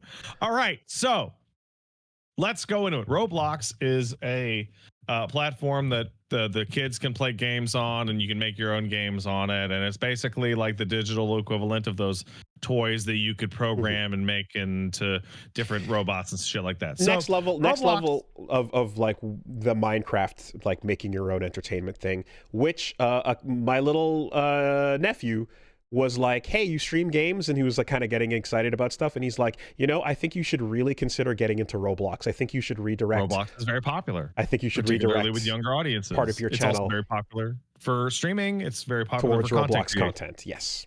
It is explicitly a game for children, in that it is extraordinarily popular with children. So when you combine a game that is extraordinarily popular with children with voice chat and online infrastructure and absolutely no oversight whatsoever of any kind, you create an issue in which it becomes very, very, very, very popular with some of the worst people you could imagine, aka kitty diddlers, who love hanging out on Roblox. Yep. Love it. And this has been a known thing forever. This has been a known thing. Like, literally, the first thing I ever heard about Roblox was, man, there's a lot of creepy dudes on there trying to talk to kids. First thing I heard was that, hey, my nephew was like, you should put that, you should do content for that. Second thing I saw was there's a fighting game on there. And then the third thing I saw was, ooh, there's some bad vibes, bad juju. So this story in particular, what I saw was Roblox is being sued by the state of Louisiana. And I was like, huh, okay. Now, given all the bullshit with MasterCard and such recently, and Collective Shout and all that horse shit, I was like, okay. Yeah, totally unrelated, actually. These are totally unrelated. I was like, what's going on there? Are we looking at a case of, like, or is this some of that like UK child verification stuff going on? What's going on here? And then the first headline underneath that was alleged child kidnapping sparks lawsuit as California law to protect kids online is stalled. And it's like, an actual child got kidnapped via creepers on Roblox and Discord. So when was this? Article was August 13th, 2025. Okay. So that one's newer than the actual genesis of this explosion of news. So the explosion of news comes from a YouTuber named Schlep. Now, I'm not personally familiar with Schlep, but apparently he's a very large Roblox content creator. Schlep basically said, bro, I'm on Roblox all the time. I'm really sick of the crazy amount of groomers and pedos that I'm dealing with on a daily basis. This is fucked up. You guys got to do something about this. So his first step was to compile an enormous amount of information and documentation on the dudes that he would run into and send it to Roblox over and over and over, only to be completely iced out and ignored. Naturally. So Schlep said, well, fuck this. And he picked up the phone and he called the FBI and said, hey, do you guys want to catch like a ton of pedos super easy? And the FBI said, fuck yeah, let's do it. You'd think that's what they were interested in, but anyway, you would think. But for the purposes of this series of events, they said yes. They said, well, let's just make sure they're not on this list first. Anyway, pause. All right, there we go. All right. Yeah, well, it depends. That's a good answer. Anyway, so that's really good. That Asna is dead on. Anyway, so point being, Schlep says, okay, fuck it, I'll do it myself. And so combined with a couple people from the Federal Bureau of Investigations, they catch 6 or 7 guys and they get arrested. And those dudes are going to jail forever. For attempted grooming, child endangerment, probably shit they found on their computers. They're going away. They're done so. As a direct result of Schlepp and the FBI. right. Basically, Schlepp knows where to point. And okay, and did not just film the content and then go and kick them in the balls a little bit. With them.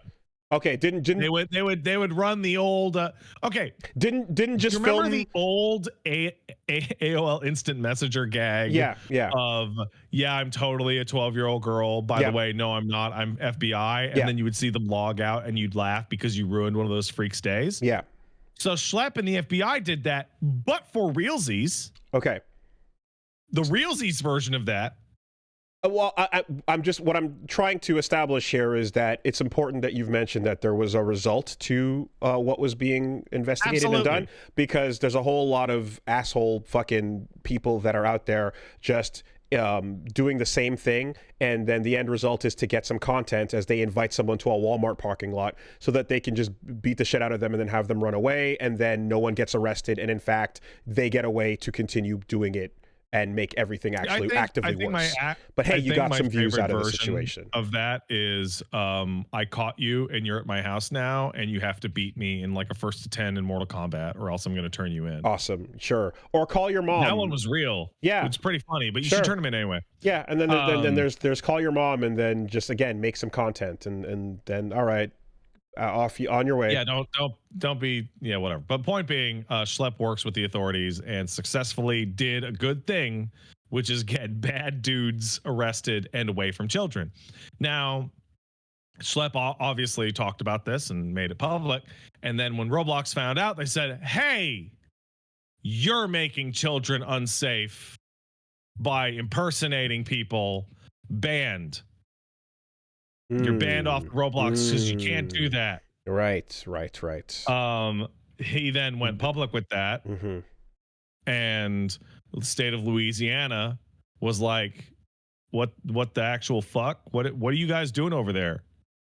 So the state of Louisiana got pulled in, and they're going after Roblox for not doing their due diligence for child safety, and supposedly there are lawyers coordinating hundreds of simultaneous lawsuits that are supposed to go out either by the end of this month or September, of parents whose kids got groomed or creeped on by Roblox, and when they attempted to get through to Roblox and have anything done, nothing would happen. Correct. And so the alongside that was the case of a 10-year-old girl that got kidnapped from a dude that she met on Roblox, and the lawsuit being filed in this case is from San Francisco at the same time. So yeah, this is a 6th lawsuit against Roblox this year on behalf of groomed kids. So I can't confirm this because this is my gut, but I'm going to go with my gut on this. This, to me, in my personal opinion, confirms something that I've wondered about Roblox for a long time, which is how it makes its money and how it's so successful. I have personally suspected that the actual business model of Roblox is providing an infinite amount of kids to wealthy pedos. Because the whales in this situation are not paying tens of thousands of dollars in microtransactions so that they can play Roblox. It's so that they can have all of the coolest shit in a totally unsupervised environment with 10-year-olds. Interesting. So, as you say that, there has been my personal opinion that I have that is not it's my personal opinion. Yeah. Well, it's just interesting because as you say that, there's of course been years of there's tons of people that have gone into the exploiting kids for labor and monetizing that. and for their own money as well. That's a whole part of it. However, I don't know what you just saw, but there's an article that I saw that is simply called Roblox CEO continues to hold his pitch of Roblox as a dating site.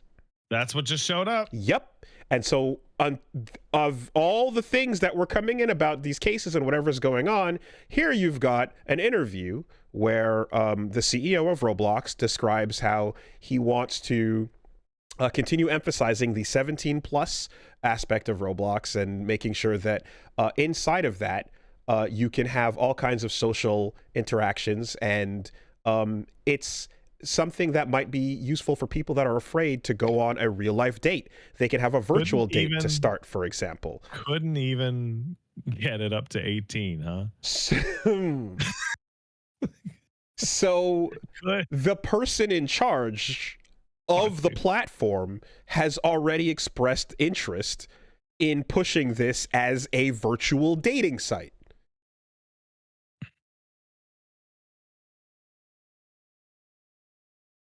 Yeah, so Roblox Hand is gesture. a wretched scum of hive and villainy. It's not good.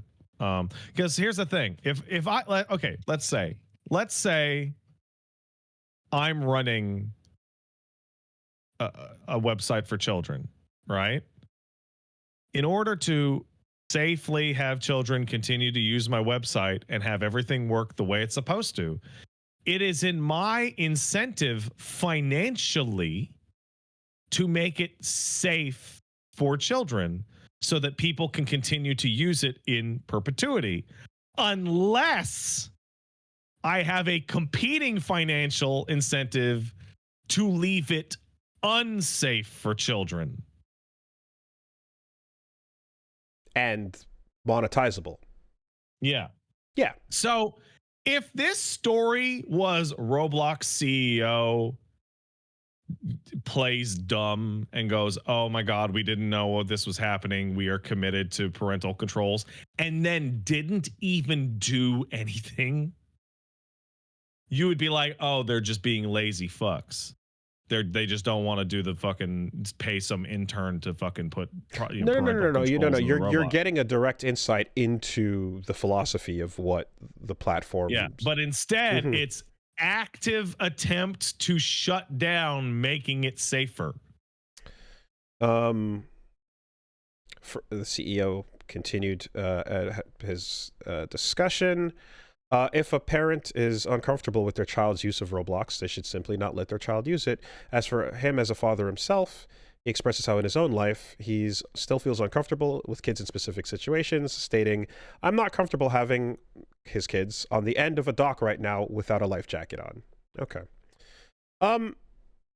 Yeah, you kind of have to wonder if, it's one of those situations where you go, "Hey, do you let your own kids use the platform?" Of course not. Do you like, "Hey Mark, is your family on Facebook?" Like what is there, are you in there at all? It is the nature of being inside an industry and having any degree of expertise in your field that you are aware of the pitfalls in that field. So like guys who helped design plastic devices for our day-to-day use famously don't allow plastic in their homes. People who help design smart homes for Alexa have dumb ovens and dumb fridges and locks on their doors with physical keys. And you and I are new to the parenting thing. We are so fucking far ahead at the ability to protect our kids from shit online as everybody else I run into at all the family events, where people go, "Oh, I just don't know these phones." And I go, "No, I know. Just don't let them have the fucking internet that you can't see until they're old enough to be like, you just can't. It's so fucked up out there now." Internet of Things on all your objects. There's almost always an interview where said designers or people are going, "Hell no, I don't let my family use it." There's tons of those. It's crazy how many of those exist, and every once in a while you get the version where it's like The Social Dilemma or so, where they're like, "Actively we are fighting against the thing we created. Actually, if you could help us, we're trying to stop the thing that we create." Like it goes completely the other way on it. So yeah. Listen, kids love the Torment Nexus. I mean, shit, you can build anything inside the Torment Nexus. You can make friends. You can go on dates inside the Torment Nexus. Dude, I met so many friends, and they're so cool, and they know so much about Transformers and Roblox and Smash Brothers. And they have their own basements too. Dude, my new friend says I can play Smash Brothers and drink sodas all day. All right, that's enough. That's enough of this entire We joke. get it. We get it. Smash Brothers player. The FBI says it depends. Yeah, see, because it's funny because, you know, you're like the beginning of the story. It's like, oh, the YouTube creator went to the right authorities to help solve the problem. Like he did a social good for his community. Yes. Like an overtly pro-social moral act. by turning it into the FBI, who are totally on the up and up right now. What are you gonna do, man? Come on. There's no way. What do you?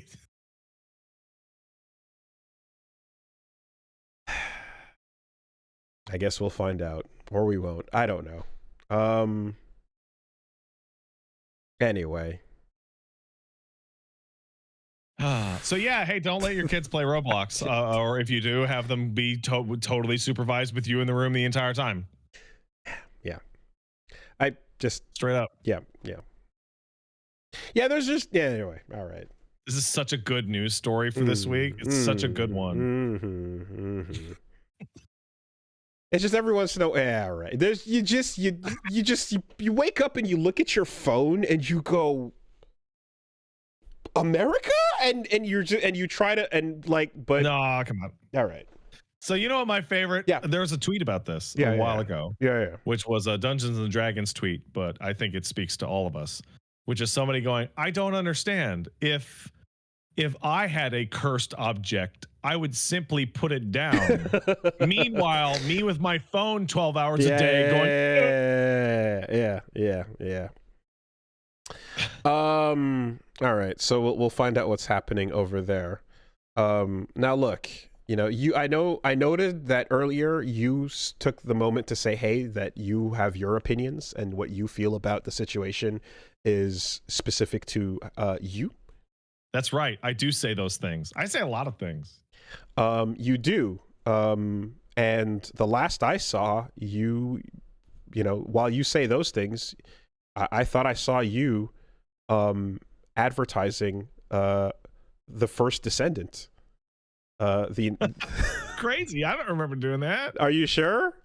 I'm pretty sure. In fact, I remember. Let's pull behind the curtain, shall we? Wooly, come behind the curtain with me and we'll pull it open. There's a really specific type of email that we get that is like way before a game comes out, where you're like, oh, they already know it's going to bomb because this email is like begging you to cover it. And it's shit like, hey, do you want to co-stream the gameplay reveal at 2 a.m. on a Tuesday? Oh, it's gonna be so sick. You could be like a custom content creator. We'll put you in the program, and it's like, oh, it's gonna be so good. If the subject line for the email has a price figure in it. In the subject line. So and then and so here's a game that I like to play, right? Here's the game. Are you ready? I never responded to a single First Descendant email. Not once. I never responded. They sent me like 30. Like they were very interested in having me say things about the First Descendant. And I would like to imagine that was actually a very common response. Yeah.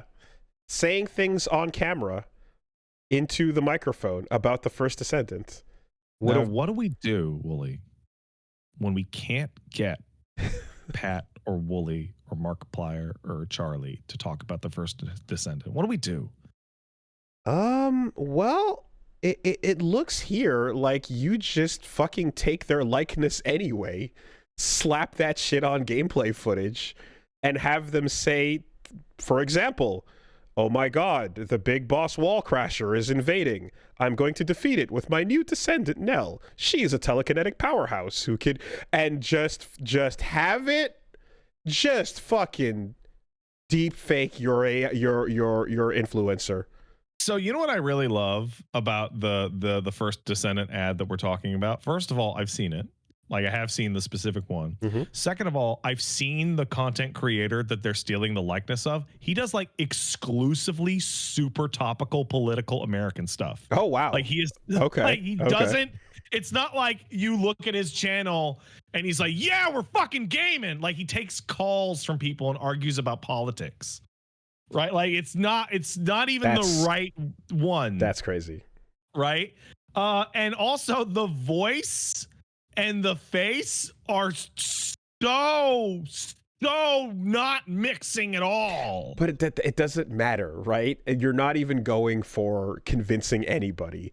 You're just it is the slop garbage mobile game ad, but add the face of the person with the headphone talking, of which there's multiple AI YouTubers that they use, by the way.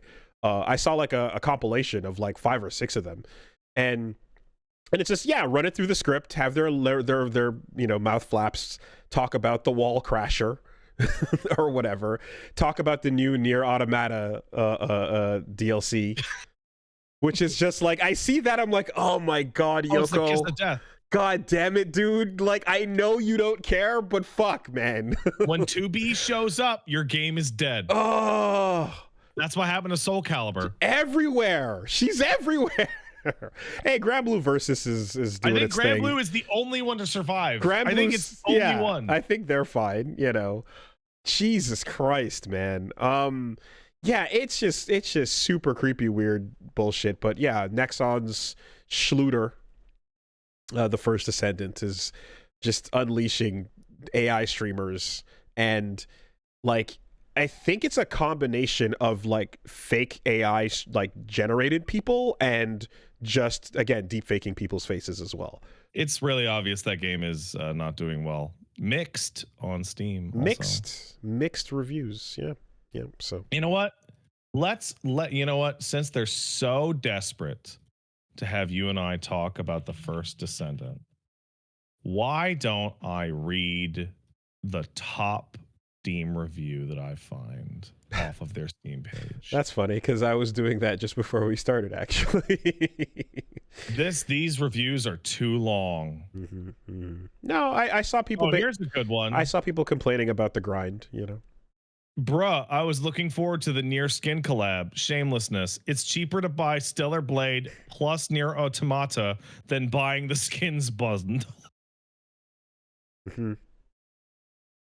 But it's free. It's a Nexon Schluter. Like, that's a free to play, like, with, you know. All right. The Honora one in chat gives a piece of context that will work for people who play Warframe. Honora one says the equivalent of a Warframe potato in the first Descendant costs $25 fucking dollars. What is a potato? A potato is called a Orokin reactor. It's something you use to respec. Wait, no. What the fuck did potatoes for? No, you double your mod capacity. They're like a vital piece of kit, and they're like very, very cheap. They're like mandatory. I would say they're mandatory when you're playing a frame you like, okay, or a weapon you like. You can microtransact them, but you can also get blueprints in the game to just make them, and they give them out for free a lot. A potato in Warframe costs like $0.25. Okay. Right, and you can get them in game. So like, well, them being $25 is like holy fucking shit. Yeah, but then how else are you supposed to defeat the big boss wall crasher that's invading? I don't know. You know what? This might be a really stupid thing I'm about to say, but like, you're obviously putting no work into this ad at all, because you've AI generated a person and you've AI generated the footage and you've slapped some B-roll on it. But AI generating the text and then not checking it once, leaving your ad to just sound like nonsense. It's like that one's the most important part. Because even if they were stealing the likeness and the voice was garbage, if the script was actually an ad, you'd be like, well, maybe there's something there and these people aren't just idiots. But because it's also impossible to understand nonsense, it just leaves this thing like, Dude, I can't scroll past this fast enough. Dude, I don't think there's a human being involved anywhere in the entire process. I think Nexon pays money to a company that auto-generates like 150 of these things and just spits them out over ad servers and buys the push time. And it's just, there is no checking anything. It's just, does it violate any guidelines on the specific ad platform? No. All right, push it out there. And then it'll be gone, and then we'll do another, and you just, there's no anything. There's no thought anywhere in this at all. I recently saw somebody going to a subreddit about AI YouTubers, and it was just a bunch of posts of dumbasses going, so I have ChatGPT writing scripts and then ChatGPT generating videos to go along with those scripts, and I'm auto uploading them to a YouTube channel, and I'm only getting like 1 or 2 or maybe 10 views a day on my whole channel, even though it has hundreds of videos. What can I be doing to make my channel more successful? I only spend about 30 minutes a week on it. Mm-hmm. Yeah. It's Do like, you? Yeah. You're currently doing nothing, so if you did anything, that would be an improvement. No, you see, the there needs to be a name for the fallacy, but like the absolute like brain head empty level of drooling thought that comes from, well, I can get on this and start using this to quickly generate shit, and then everybody will come to the shit that I'm generating without thinking about the fact that they can just generate the things too. But there is actually a term for that. Oh yeah? It's called a get rich quick scheme. Ah, well, yes. Okay. Because if your get rich quick scheme works, why is not everyone using it to get rich quick? But like Jordan fucking Belfort or whatever, the Wolf of Wall Street had to at least go get a chair and a phone and sit that's in why it. it wasn't a get rich quick scheme. It was a regular scheme that they had to work at really hard. Okay. Like that's the, okay. that's the okay. point. All right. Yeah. All right. All you have to do is make thousands of dollars a month by putting small classified ads in your local newspaper's wanted section, and you'll just be rolling in it. Everyone should do this. I don't know what I was looking at, but I just saw like a montage of like I think it was like Demon Slayer characters just running in the foreground, and then a big monster in the back. Yeah. And then there was like and then a bunch of other characters from other shit, and it's like a completely not real game, whatever shit generated. It's like, what are you advertising here? Like, what am I looking at? Is this even anything? Is this nothing? The service economy that we currently exist in has proliferated an issue, which is completely fake jobs selling fake products to fake companies so that they can post fake earnings. Right. A significant portion of the global economy is people just making shit up to look like they're working. Oh, well, yeah. I mean,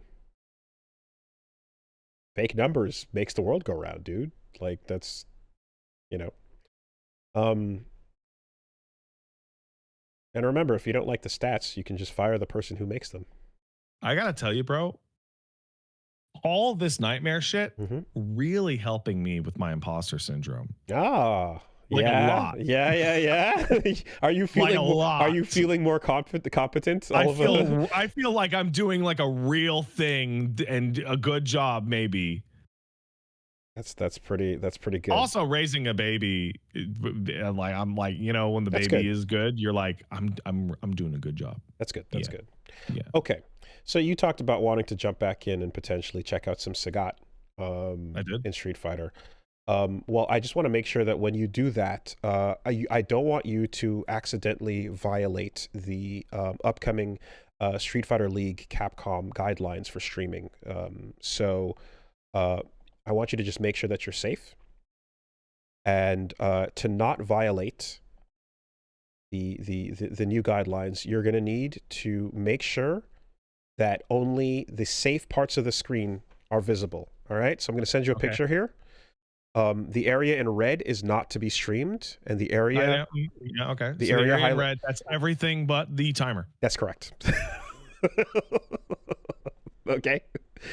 You are allowed to co-stream, but by co-stream, that is to show your face and the timer of the match that you're watching, with no audio, of course, and to let people see the clock of the match, and then hopefully your excitement will allow them to, you know, just get the vibes and sync up. Also, no audio. Yep. So it'll be like a commentary track, you know, like Pink Floyd. Well, it's like people who do like watch parties of like TVs and movies where they just put the all they show is the timer of the film, or like in DLC. Yeah.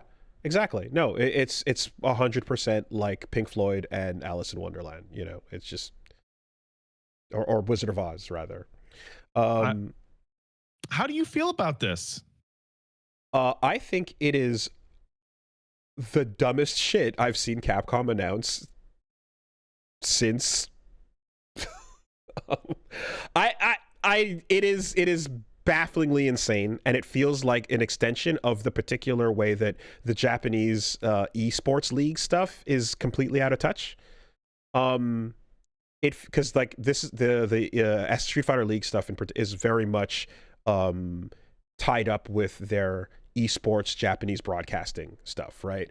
And all the corruption that came from their like having to the criminals that forced everyone to sign up for this fucking crooked group that was going to be like, we are in charge of handing out the payments or the prize money for anyone who competes in Japan, because fuck you, that's why we've made ourselves the authority. I feel like this is just an extension of that. So the mentality that says, hey, you're not allowed to look at the guy from Judgment because he's owned by Johnny's, you know, that same kind of thing comes into play here, right? We want to emphasize that you watch this while it's happening and hype it up, but people are supposed to turn on our stream and then turn on your stream at the same time and sync up the clocks, and then that's how you're meant to watch it.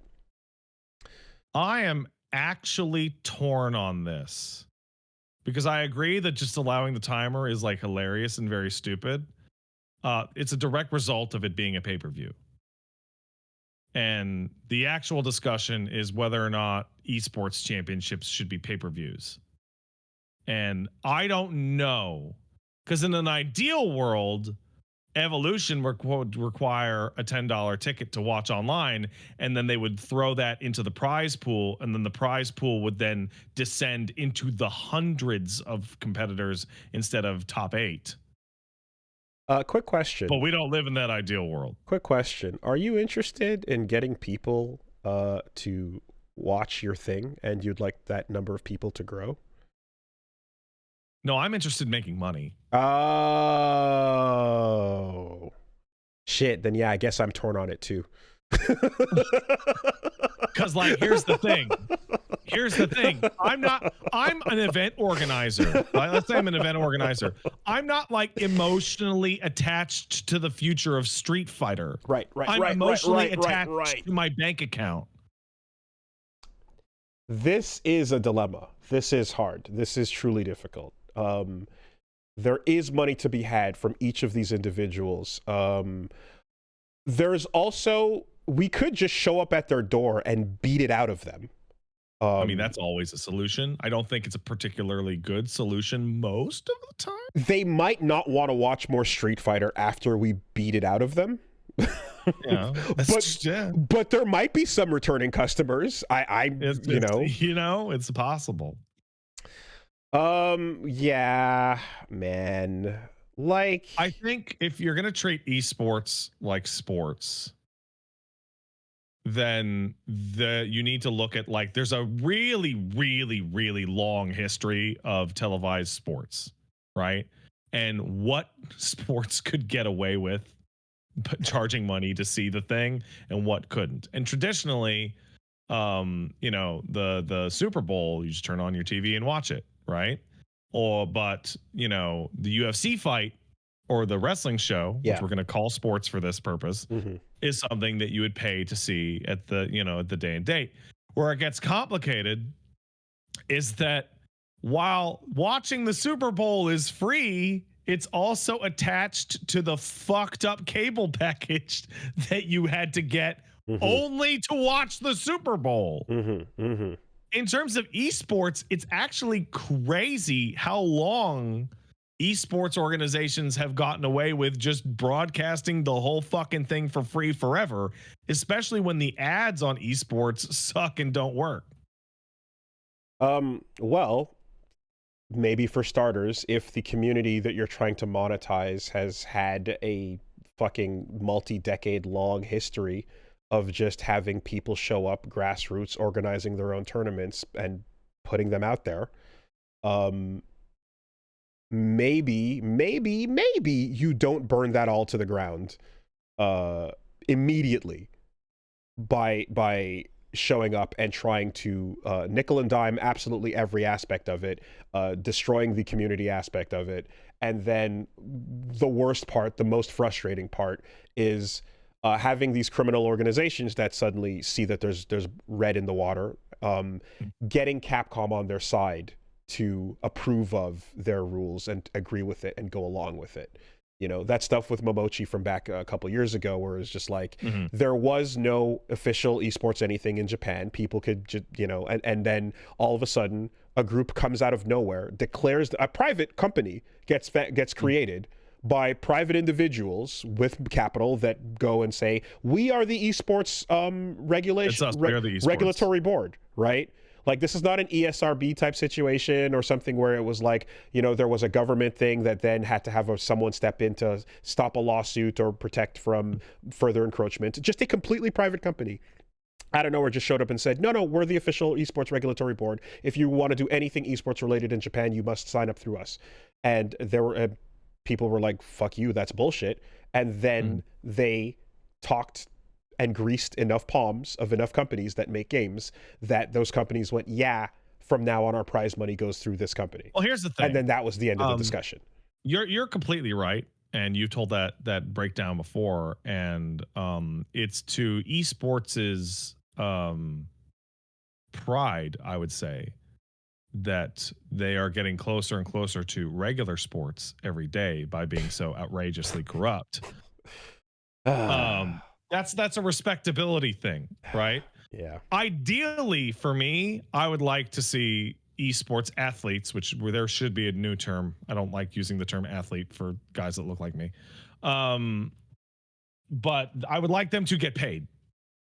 That is my ideal scenario. If you are performing at a high level and you're doing a competitive thing for the audience, I would like you to get paid. However, I don't think any of this money trickles down to them. Competitors there, thank you.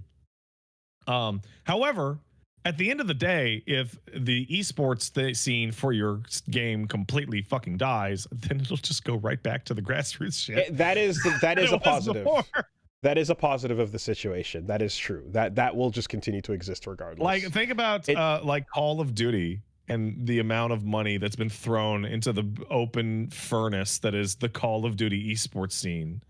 Yeah. For like no interest. And esports is different for a very specific reason, is that when Capcom holds the Street Fighter tournament, let's say they have ads for Red Bull or like Pornhub or whatever the fuck, it doesn't matter, right?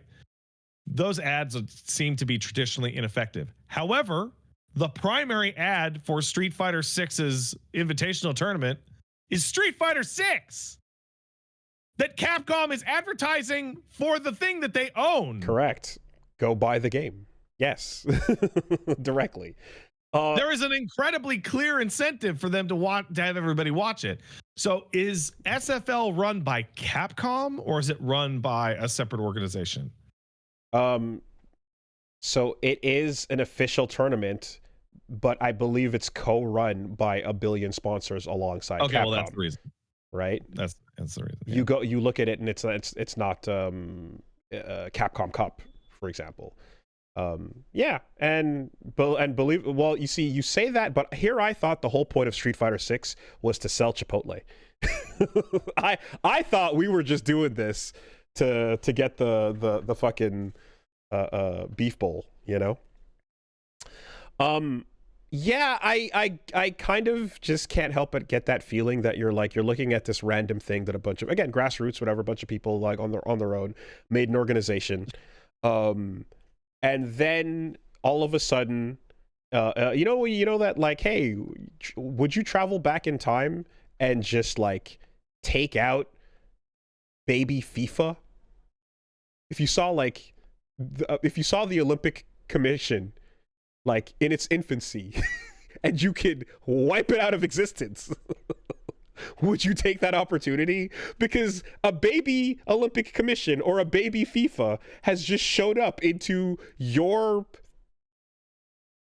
hobby and is threatening to grow up. You know, it feels kind of like that when I see this type of shit. Yeah. All right. Maybe. Yeah. Okay. Anyway, if Capcom's co-running this, then it's dumb as shit. They are. This is an That's official stupid as thing. fuck. It's complete. Like, aside from our experience, it's absolutely laughably fucking stupid for them to kneecap their own audience that they should be catering to with free content, so they're excited about Street Fighter and spend more money on Street Fighter by going no. But stupid. But once again, the JSU, the organization, the esports license crap, whoever that was, they greased the right palms. They talked to the right people. They you know. Yeah, and that's why esports in Japan will never be as fucking big as it is in the US. Go to the Street Fighter Esports League Capcom website and scroll down and look at the official partner list of a bunch of companies here that are all, you know, part of this as well.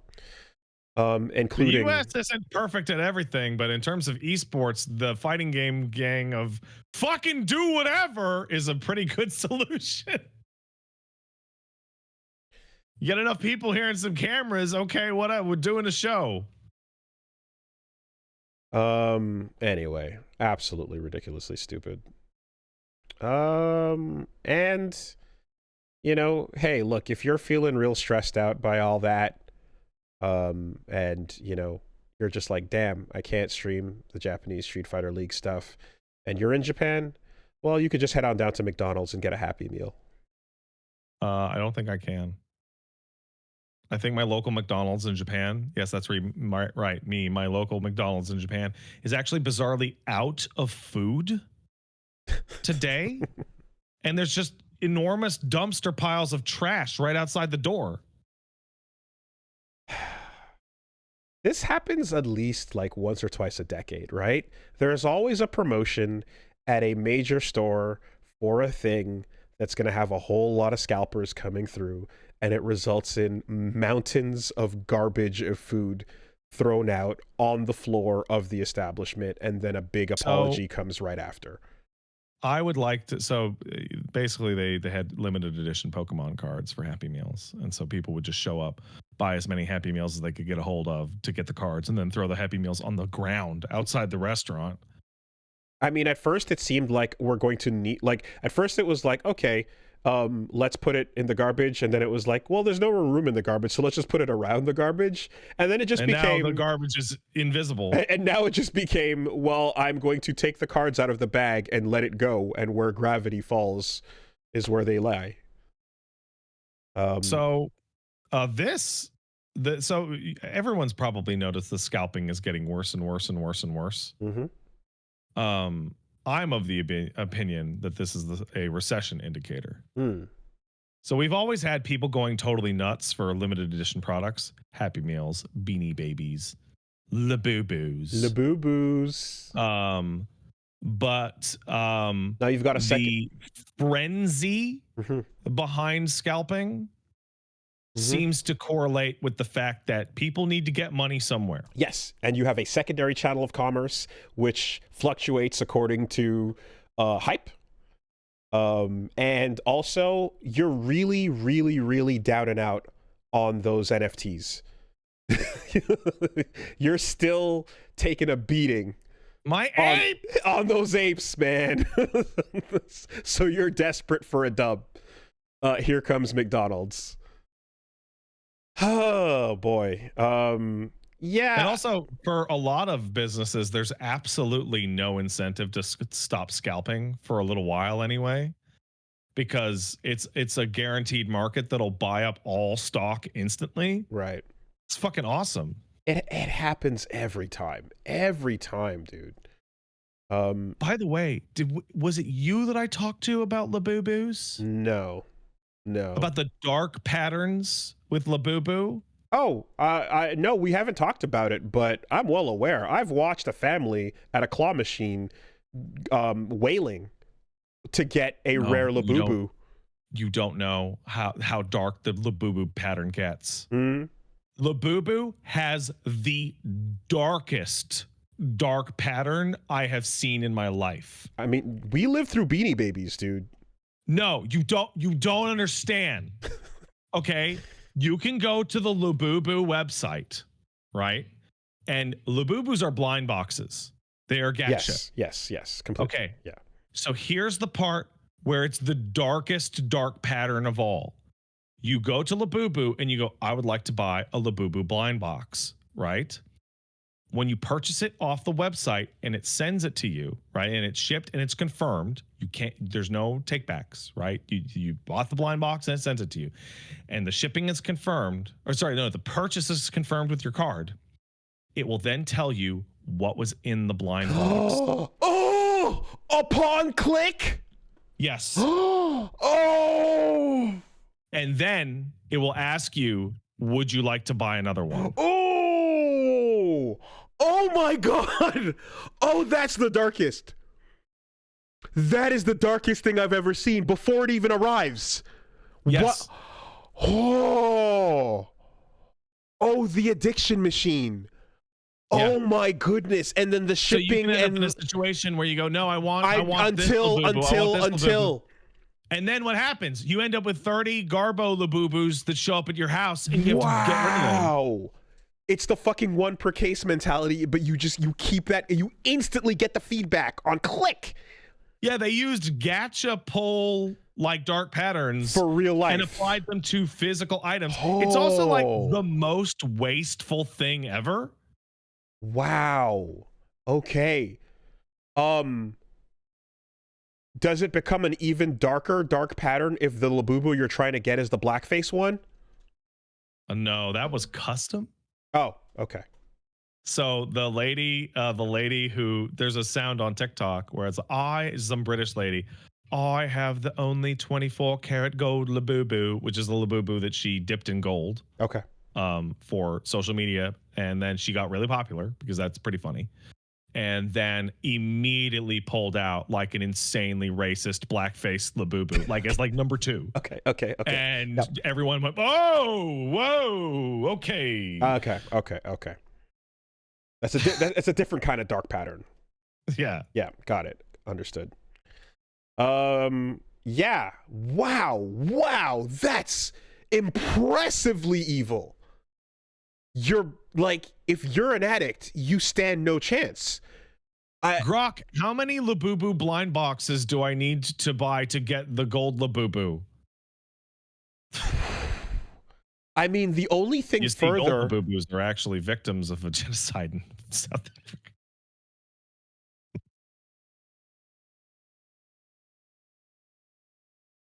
Thanks, Grok.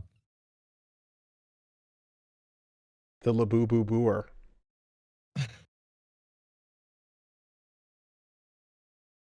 That's good. That's good. That's A+. Unfortunately, I'm not feeling too good about it. Yeah. Listen. The only thing more evil I can imagine is if you then had a button that let the person who bought 30 and got nothing basically be like, do you want to just trash those 29 so that we don't even send them to you? You know, and then we just keep them, and then we actually take your money, but we don't send the product out. But you don't want all that plastic, right? Well, I mean, there's the extra bit of this is like, okay, you've re-rolled 30 times to get your, I don't know what the Labubus even look like. You get your fucking It's a Roblox little Labubu, gremlin face, right? whatever. Yeah. And that's the one you want. It still has to survive the shipping process to you. Sure. Yeah. So there's the possibility that you blew X amount of dollars on getting your super rare Labubu and it just dies or is lost in shipping. Or gets porch pirated. Yeah. Man. Anyway, I'm curious to see if this is gonna make it through the end of the year, or are we talking just like at what point does the money launder scheme, give out? Like, is it Funny a matter? you mention that. Those Pokemon cards in Japan are absolutely being used for money laundering. Oh yeah, of course. The worst thing you can do with money is keep it as money. Like what the fuck? What if I turned it into an ape? Huh? I can't imagine how we're many talking. criminals lost their shit on NFTs.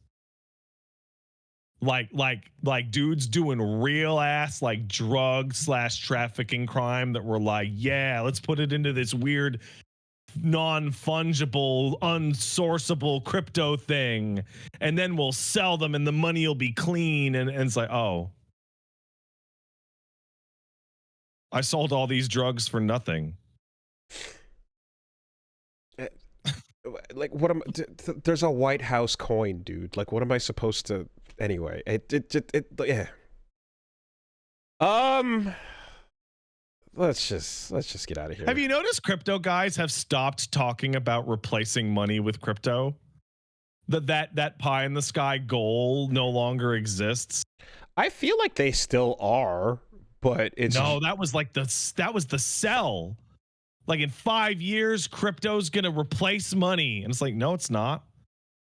No, it's illegal transaction currency, is what it is. It's for Roblox, fucking transactions. Yeah. Like exclusively. Oh, it's all linked. Oh, it's all linked. Yeah. Oh no, our society is cursed and doomed and fucked. I'm really excited for Gamescom tomorrow. Silksong might be there. Yeah. Yeah. Sure, man.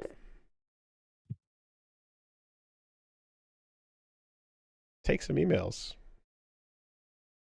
Hey, if you want to send in an email, send it to castlesuperbeastmail@gmail.com. That's castlesuperbeastmail@gmail.com. Why are they making a new Lord of the Rings? The hunt for Gollum. They burnt through everyone's patience with a trilogy of Hobbit movies. Like, tap out. You know what? I do have a piece of good news, though it is a little old. Did you see that Coyote versus Acme was not only not deleted, but it was sold to a new company who is going to put it out next year? Who's actually going to put it out? Yes.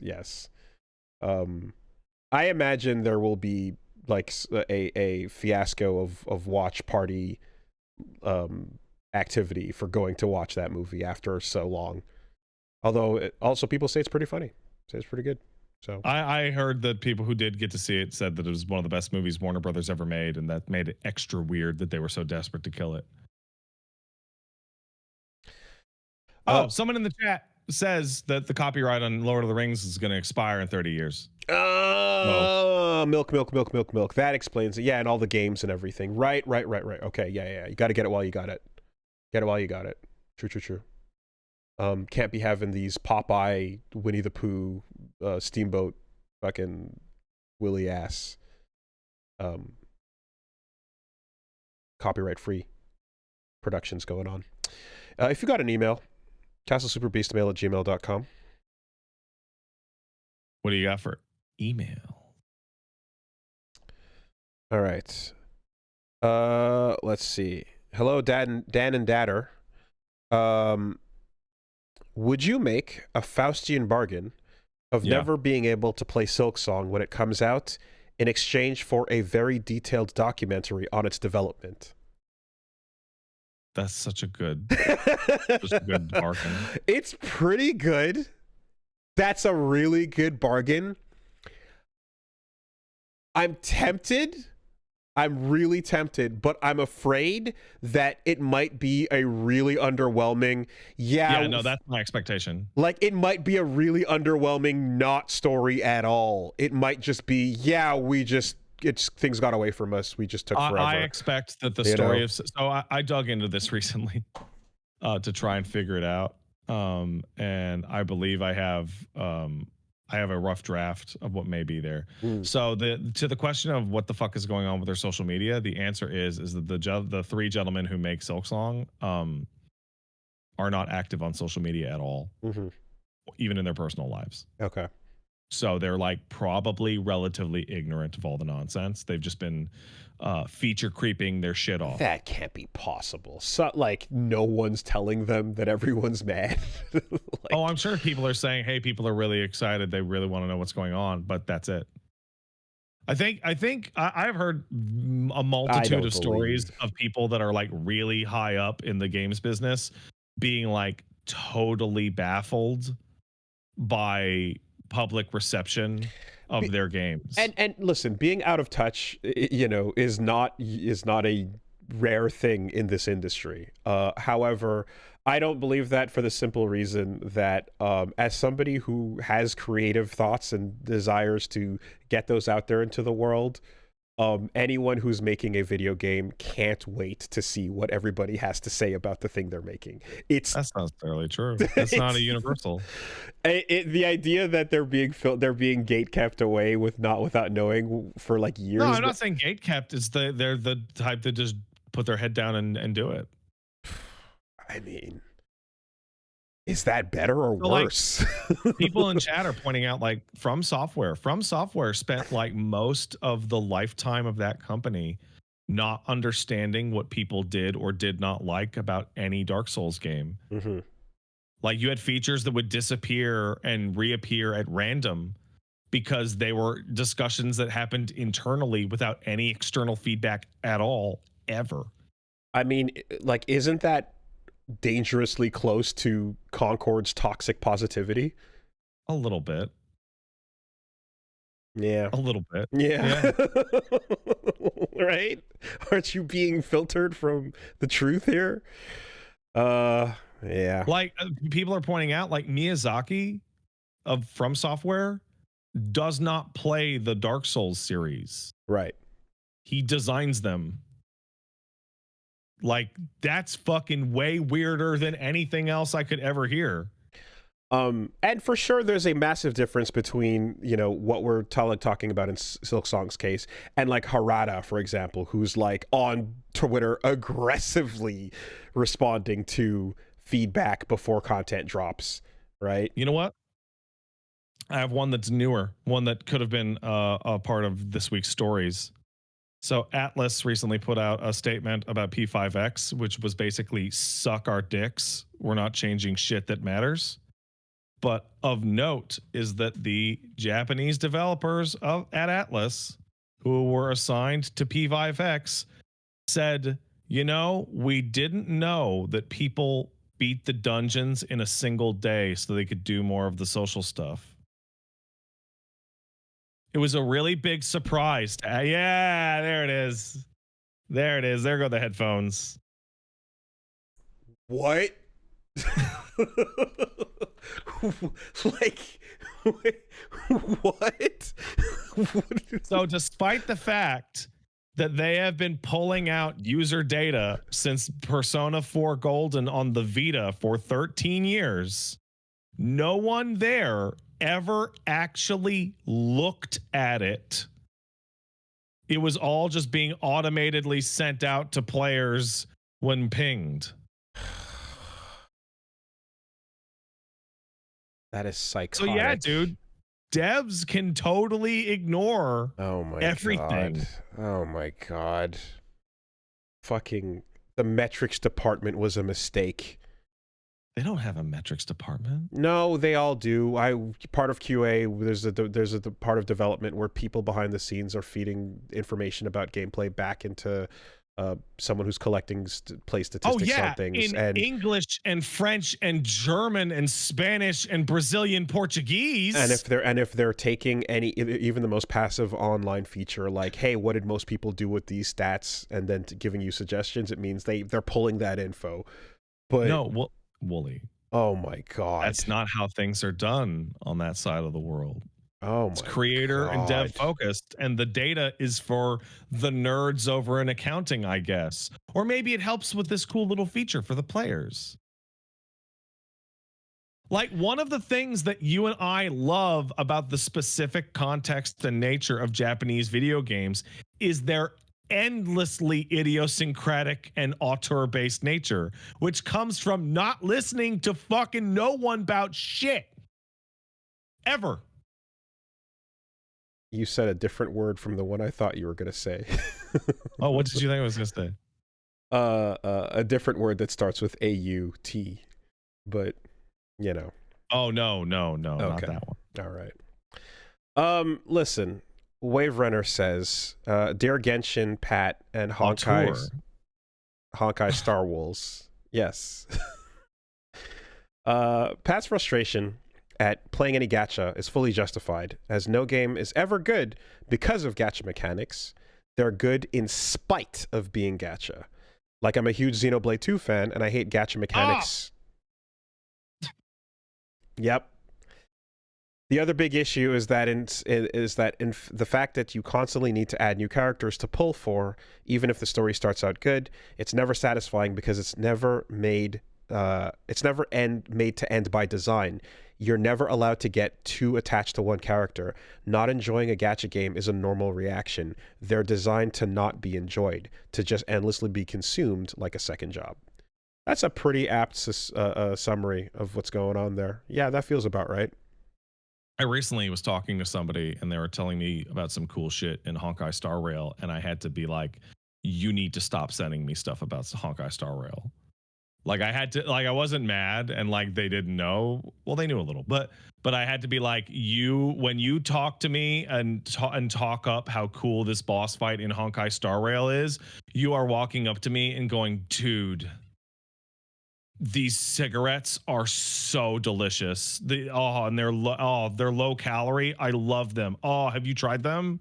Have you tried these new cigarettes? Oh, they're so good. Like, that's what it feels like. I'm like, for a game, like, in terms of just like endless collecting as a thing to unleash on people, you know, from the Pokemon days forward, the fact that people, like, when you talked about like FF14 coming to like the end of certain parts or major chapters or drops, and people feeling satisfied with that, it's pretty impressive. That is surprising, considering, like, yeah, there is a nature to a lot of this, which is like, it never stops. It goes on forever. So, you are never going to feel satisfied with this game. There's an incredibly core distinction there.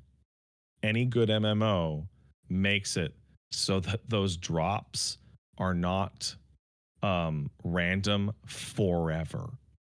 There is some underlying mechanic for, hey, if you never get the bird mount to drop from the sky and you run it 100 times, you can just buy the fucking mount. Right. There's another element too here where, now that I've played a bit of Punishing Grey Raven, and I've played some of Zenless Zone Zero and so on, I can see that, like, okay, you take the game that we want to play, which is doing combos, doing combos in a stage against a bunch of cool stuff, and then you have the, like, cutting it up and putting the gacha shit in spite, like they said, in spite of its gameplay, so that you have to put a layer in between you and the thing you want, as we described for the last couple of weeks. But then also there's the part where you're like, and because it's like on your phone and it's designed to be played on anything, these games can't be really big anyways, so you're gonna have a 2-room stage, so you're gonna kind of go fight like 10 or so enemies, and then it's gonna be over, and like, that's what the actual gameplay is, you know? There's no actual, like, feeling of doing a stage or anything like that. Or if you fight a boss, it's in its own instance in this one thing or so, and that's kind of how it's also cut up to be piecemeal. That makes it awful too.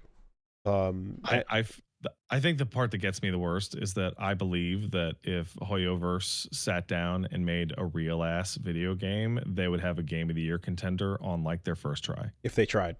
if they They really made like a tried. real RPG that was just a regular ass RPG. I think they would have like something like almost as good as Clair Obscur on their first shot. Yeah, but like the millions they make would be negative billions they could have made. Dude, You know. but on the flip side, they're using their gacha money to create new forms of nuclear technology. So who the fuck am I to judge? Like I just, you They're know, getting real Dr. Octopus over there. like when we talk about like, oh yeah, it's annoying. Imagine playing Devil May Cry and then putting that stupid rolling bullshit in front of it and all yada yada, etc. Okay, now imagine the game starts and you run as Nero down that hallway, you bank to the left, you fight a bunch of the enemies in that first plaza, and then the stage is over. Yeah. Now the next stage is jumping over the wall and going to the alleyway. Like, just fuck all of that. Anyway. Let's take one more.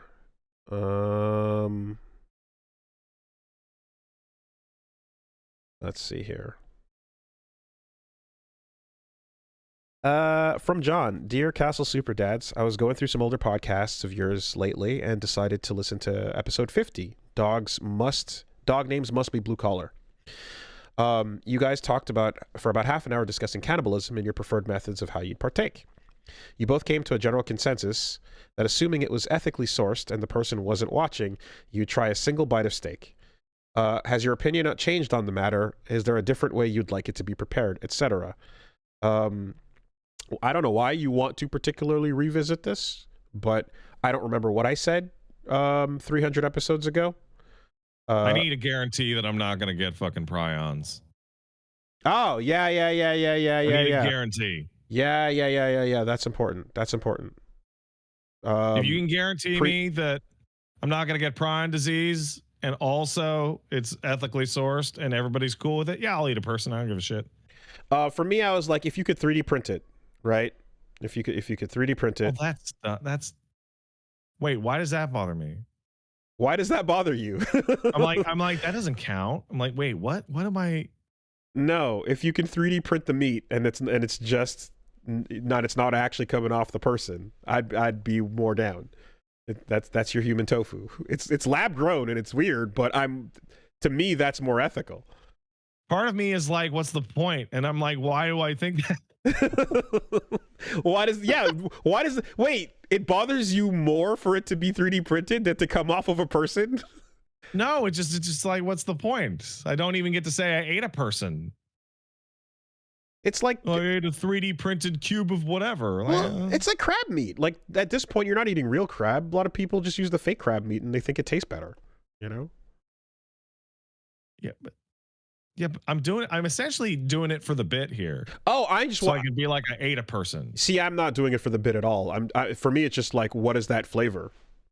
No, I'm good with regular pig, man. It's pig. That's what the fucking flavor is. It's fucking pork. Yeah, but in the same way that, like, you know, I mean, like poultry is not always poultry. Like, you know, duck is, the things that taste like chicken are not exactly chicken, right? I'm sure there's subtle differences for the gaminess or this or that or whatever the fuck. You know, I'm sure human being doesn't taste exactly like pork. I think it does, actually. Turkey don't taste like chicken. Chicken don't taste like duck.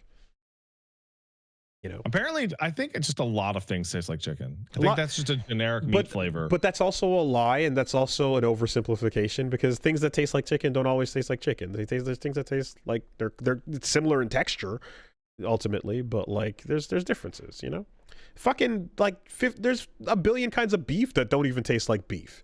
You know, the same cow. They taste like beef. The same cow in different body parts tastes super different. Like, I'd be down for the 3D printed taste test. I mean, I'll eat any 3D printed meat. I don't give a shit. But that's not. Yeah, it's not oh look, a robot made a food out of nothing. Like, oh, whatever. The bit is not even the bit is not what I'm interested in there. Yeah. And no, please don't melt my brain with fucking prion disease. Yeah, so I say I'd like a guarantee. There is no guarantee. So the answer is no. You see the scans of a brain with that fucking neurodegenerative shit? Like, it's not good. Swiss cheese. Yeah, it's not. It's not. Ce n'est pas bon. No. Alrighty. That'll do. That'll do. Yeah, that'll do. Long pig. I'm off to eat somebody.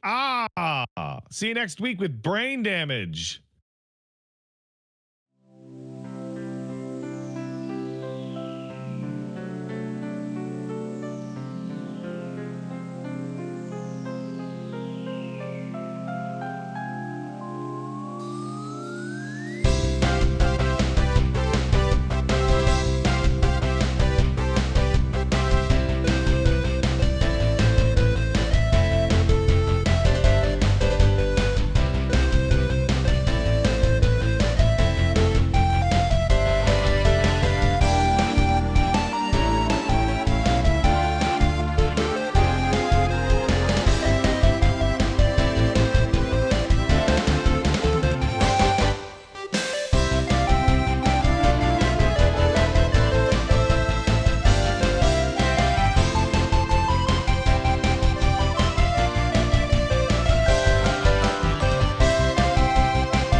All right. What'd you forget? Hold on. Hold on. Hold on.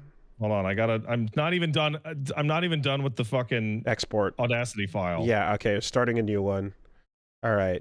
Count it down. Hold on. Let me check to see. Let me check to see that the file came out, or else this will be really bad. We're live. So I know. right. I know we're live. I know. Okay. Podcast. Okay. Bonus Date comment. modified. August 18th. Okay. Yeah. All right. We're starting a new one. Yeah. Recording now. There we go. 5, 4, 3, 2, 1. sync. Sync. What happened at the urinal, Pat? Okay, so I had a bad situation happen with a urinal recently, and Paige got really mad, and by mad I mean she barfed on the street. Oh no. So I had to pee, and we were out as a family, and I had to go use a public restroom, and I went into the public restroom, and I don't know why, but somebody was in the toilet, so the urinals were the only options, and the urinals were like weirdly high up, like they were very high. So I was like, I remember a while ago, Paige made fun of me for not pulling my stuff out through the front. And do you remember I told the story how I accidentally dipped my pants strings into the toilet? So I made sure to pull all my stuff out. Are we playing Worms Armageddon? Are we tilting the bazooka really high? I'm pulling my stuff out. No, this is worse. This is way worse. I pull all my stuff out to make sure that, I'm not going to go on my pants by accident. Right. And so I walk up to it and I realize I swear to God, I have to stand on my tippy toes. Oh, no. To get in. But then halfway through the situation, my tippy toe strength faded a little bit. And then as I lowered down, the bottom of my fucking sack just scraped along the edge of the standing urinal and fully flattened out. The lip, not the inside with the water, but the lip. You were close enough to touch it? Yeah, dude, it was a really tall urinal. Okay. And then I tippy toed back up and finished off, but then I was like, oh, you didn't just pee on your balls, you got everyone else's pee on your balls. No. And so then I washed my hands really thoroughly, and then I went back outside where Paige and the baby were, and I'm like, we're supposed to walk back to the car, and I'm like, okay, Paige, I have to tell you a story, and I have to tell you now before we get to the car because I don't want you to vomit in the car. And then she looks at me and goes, what could have possibly happened?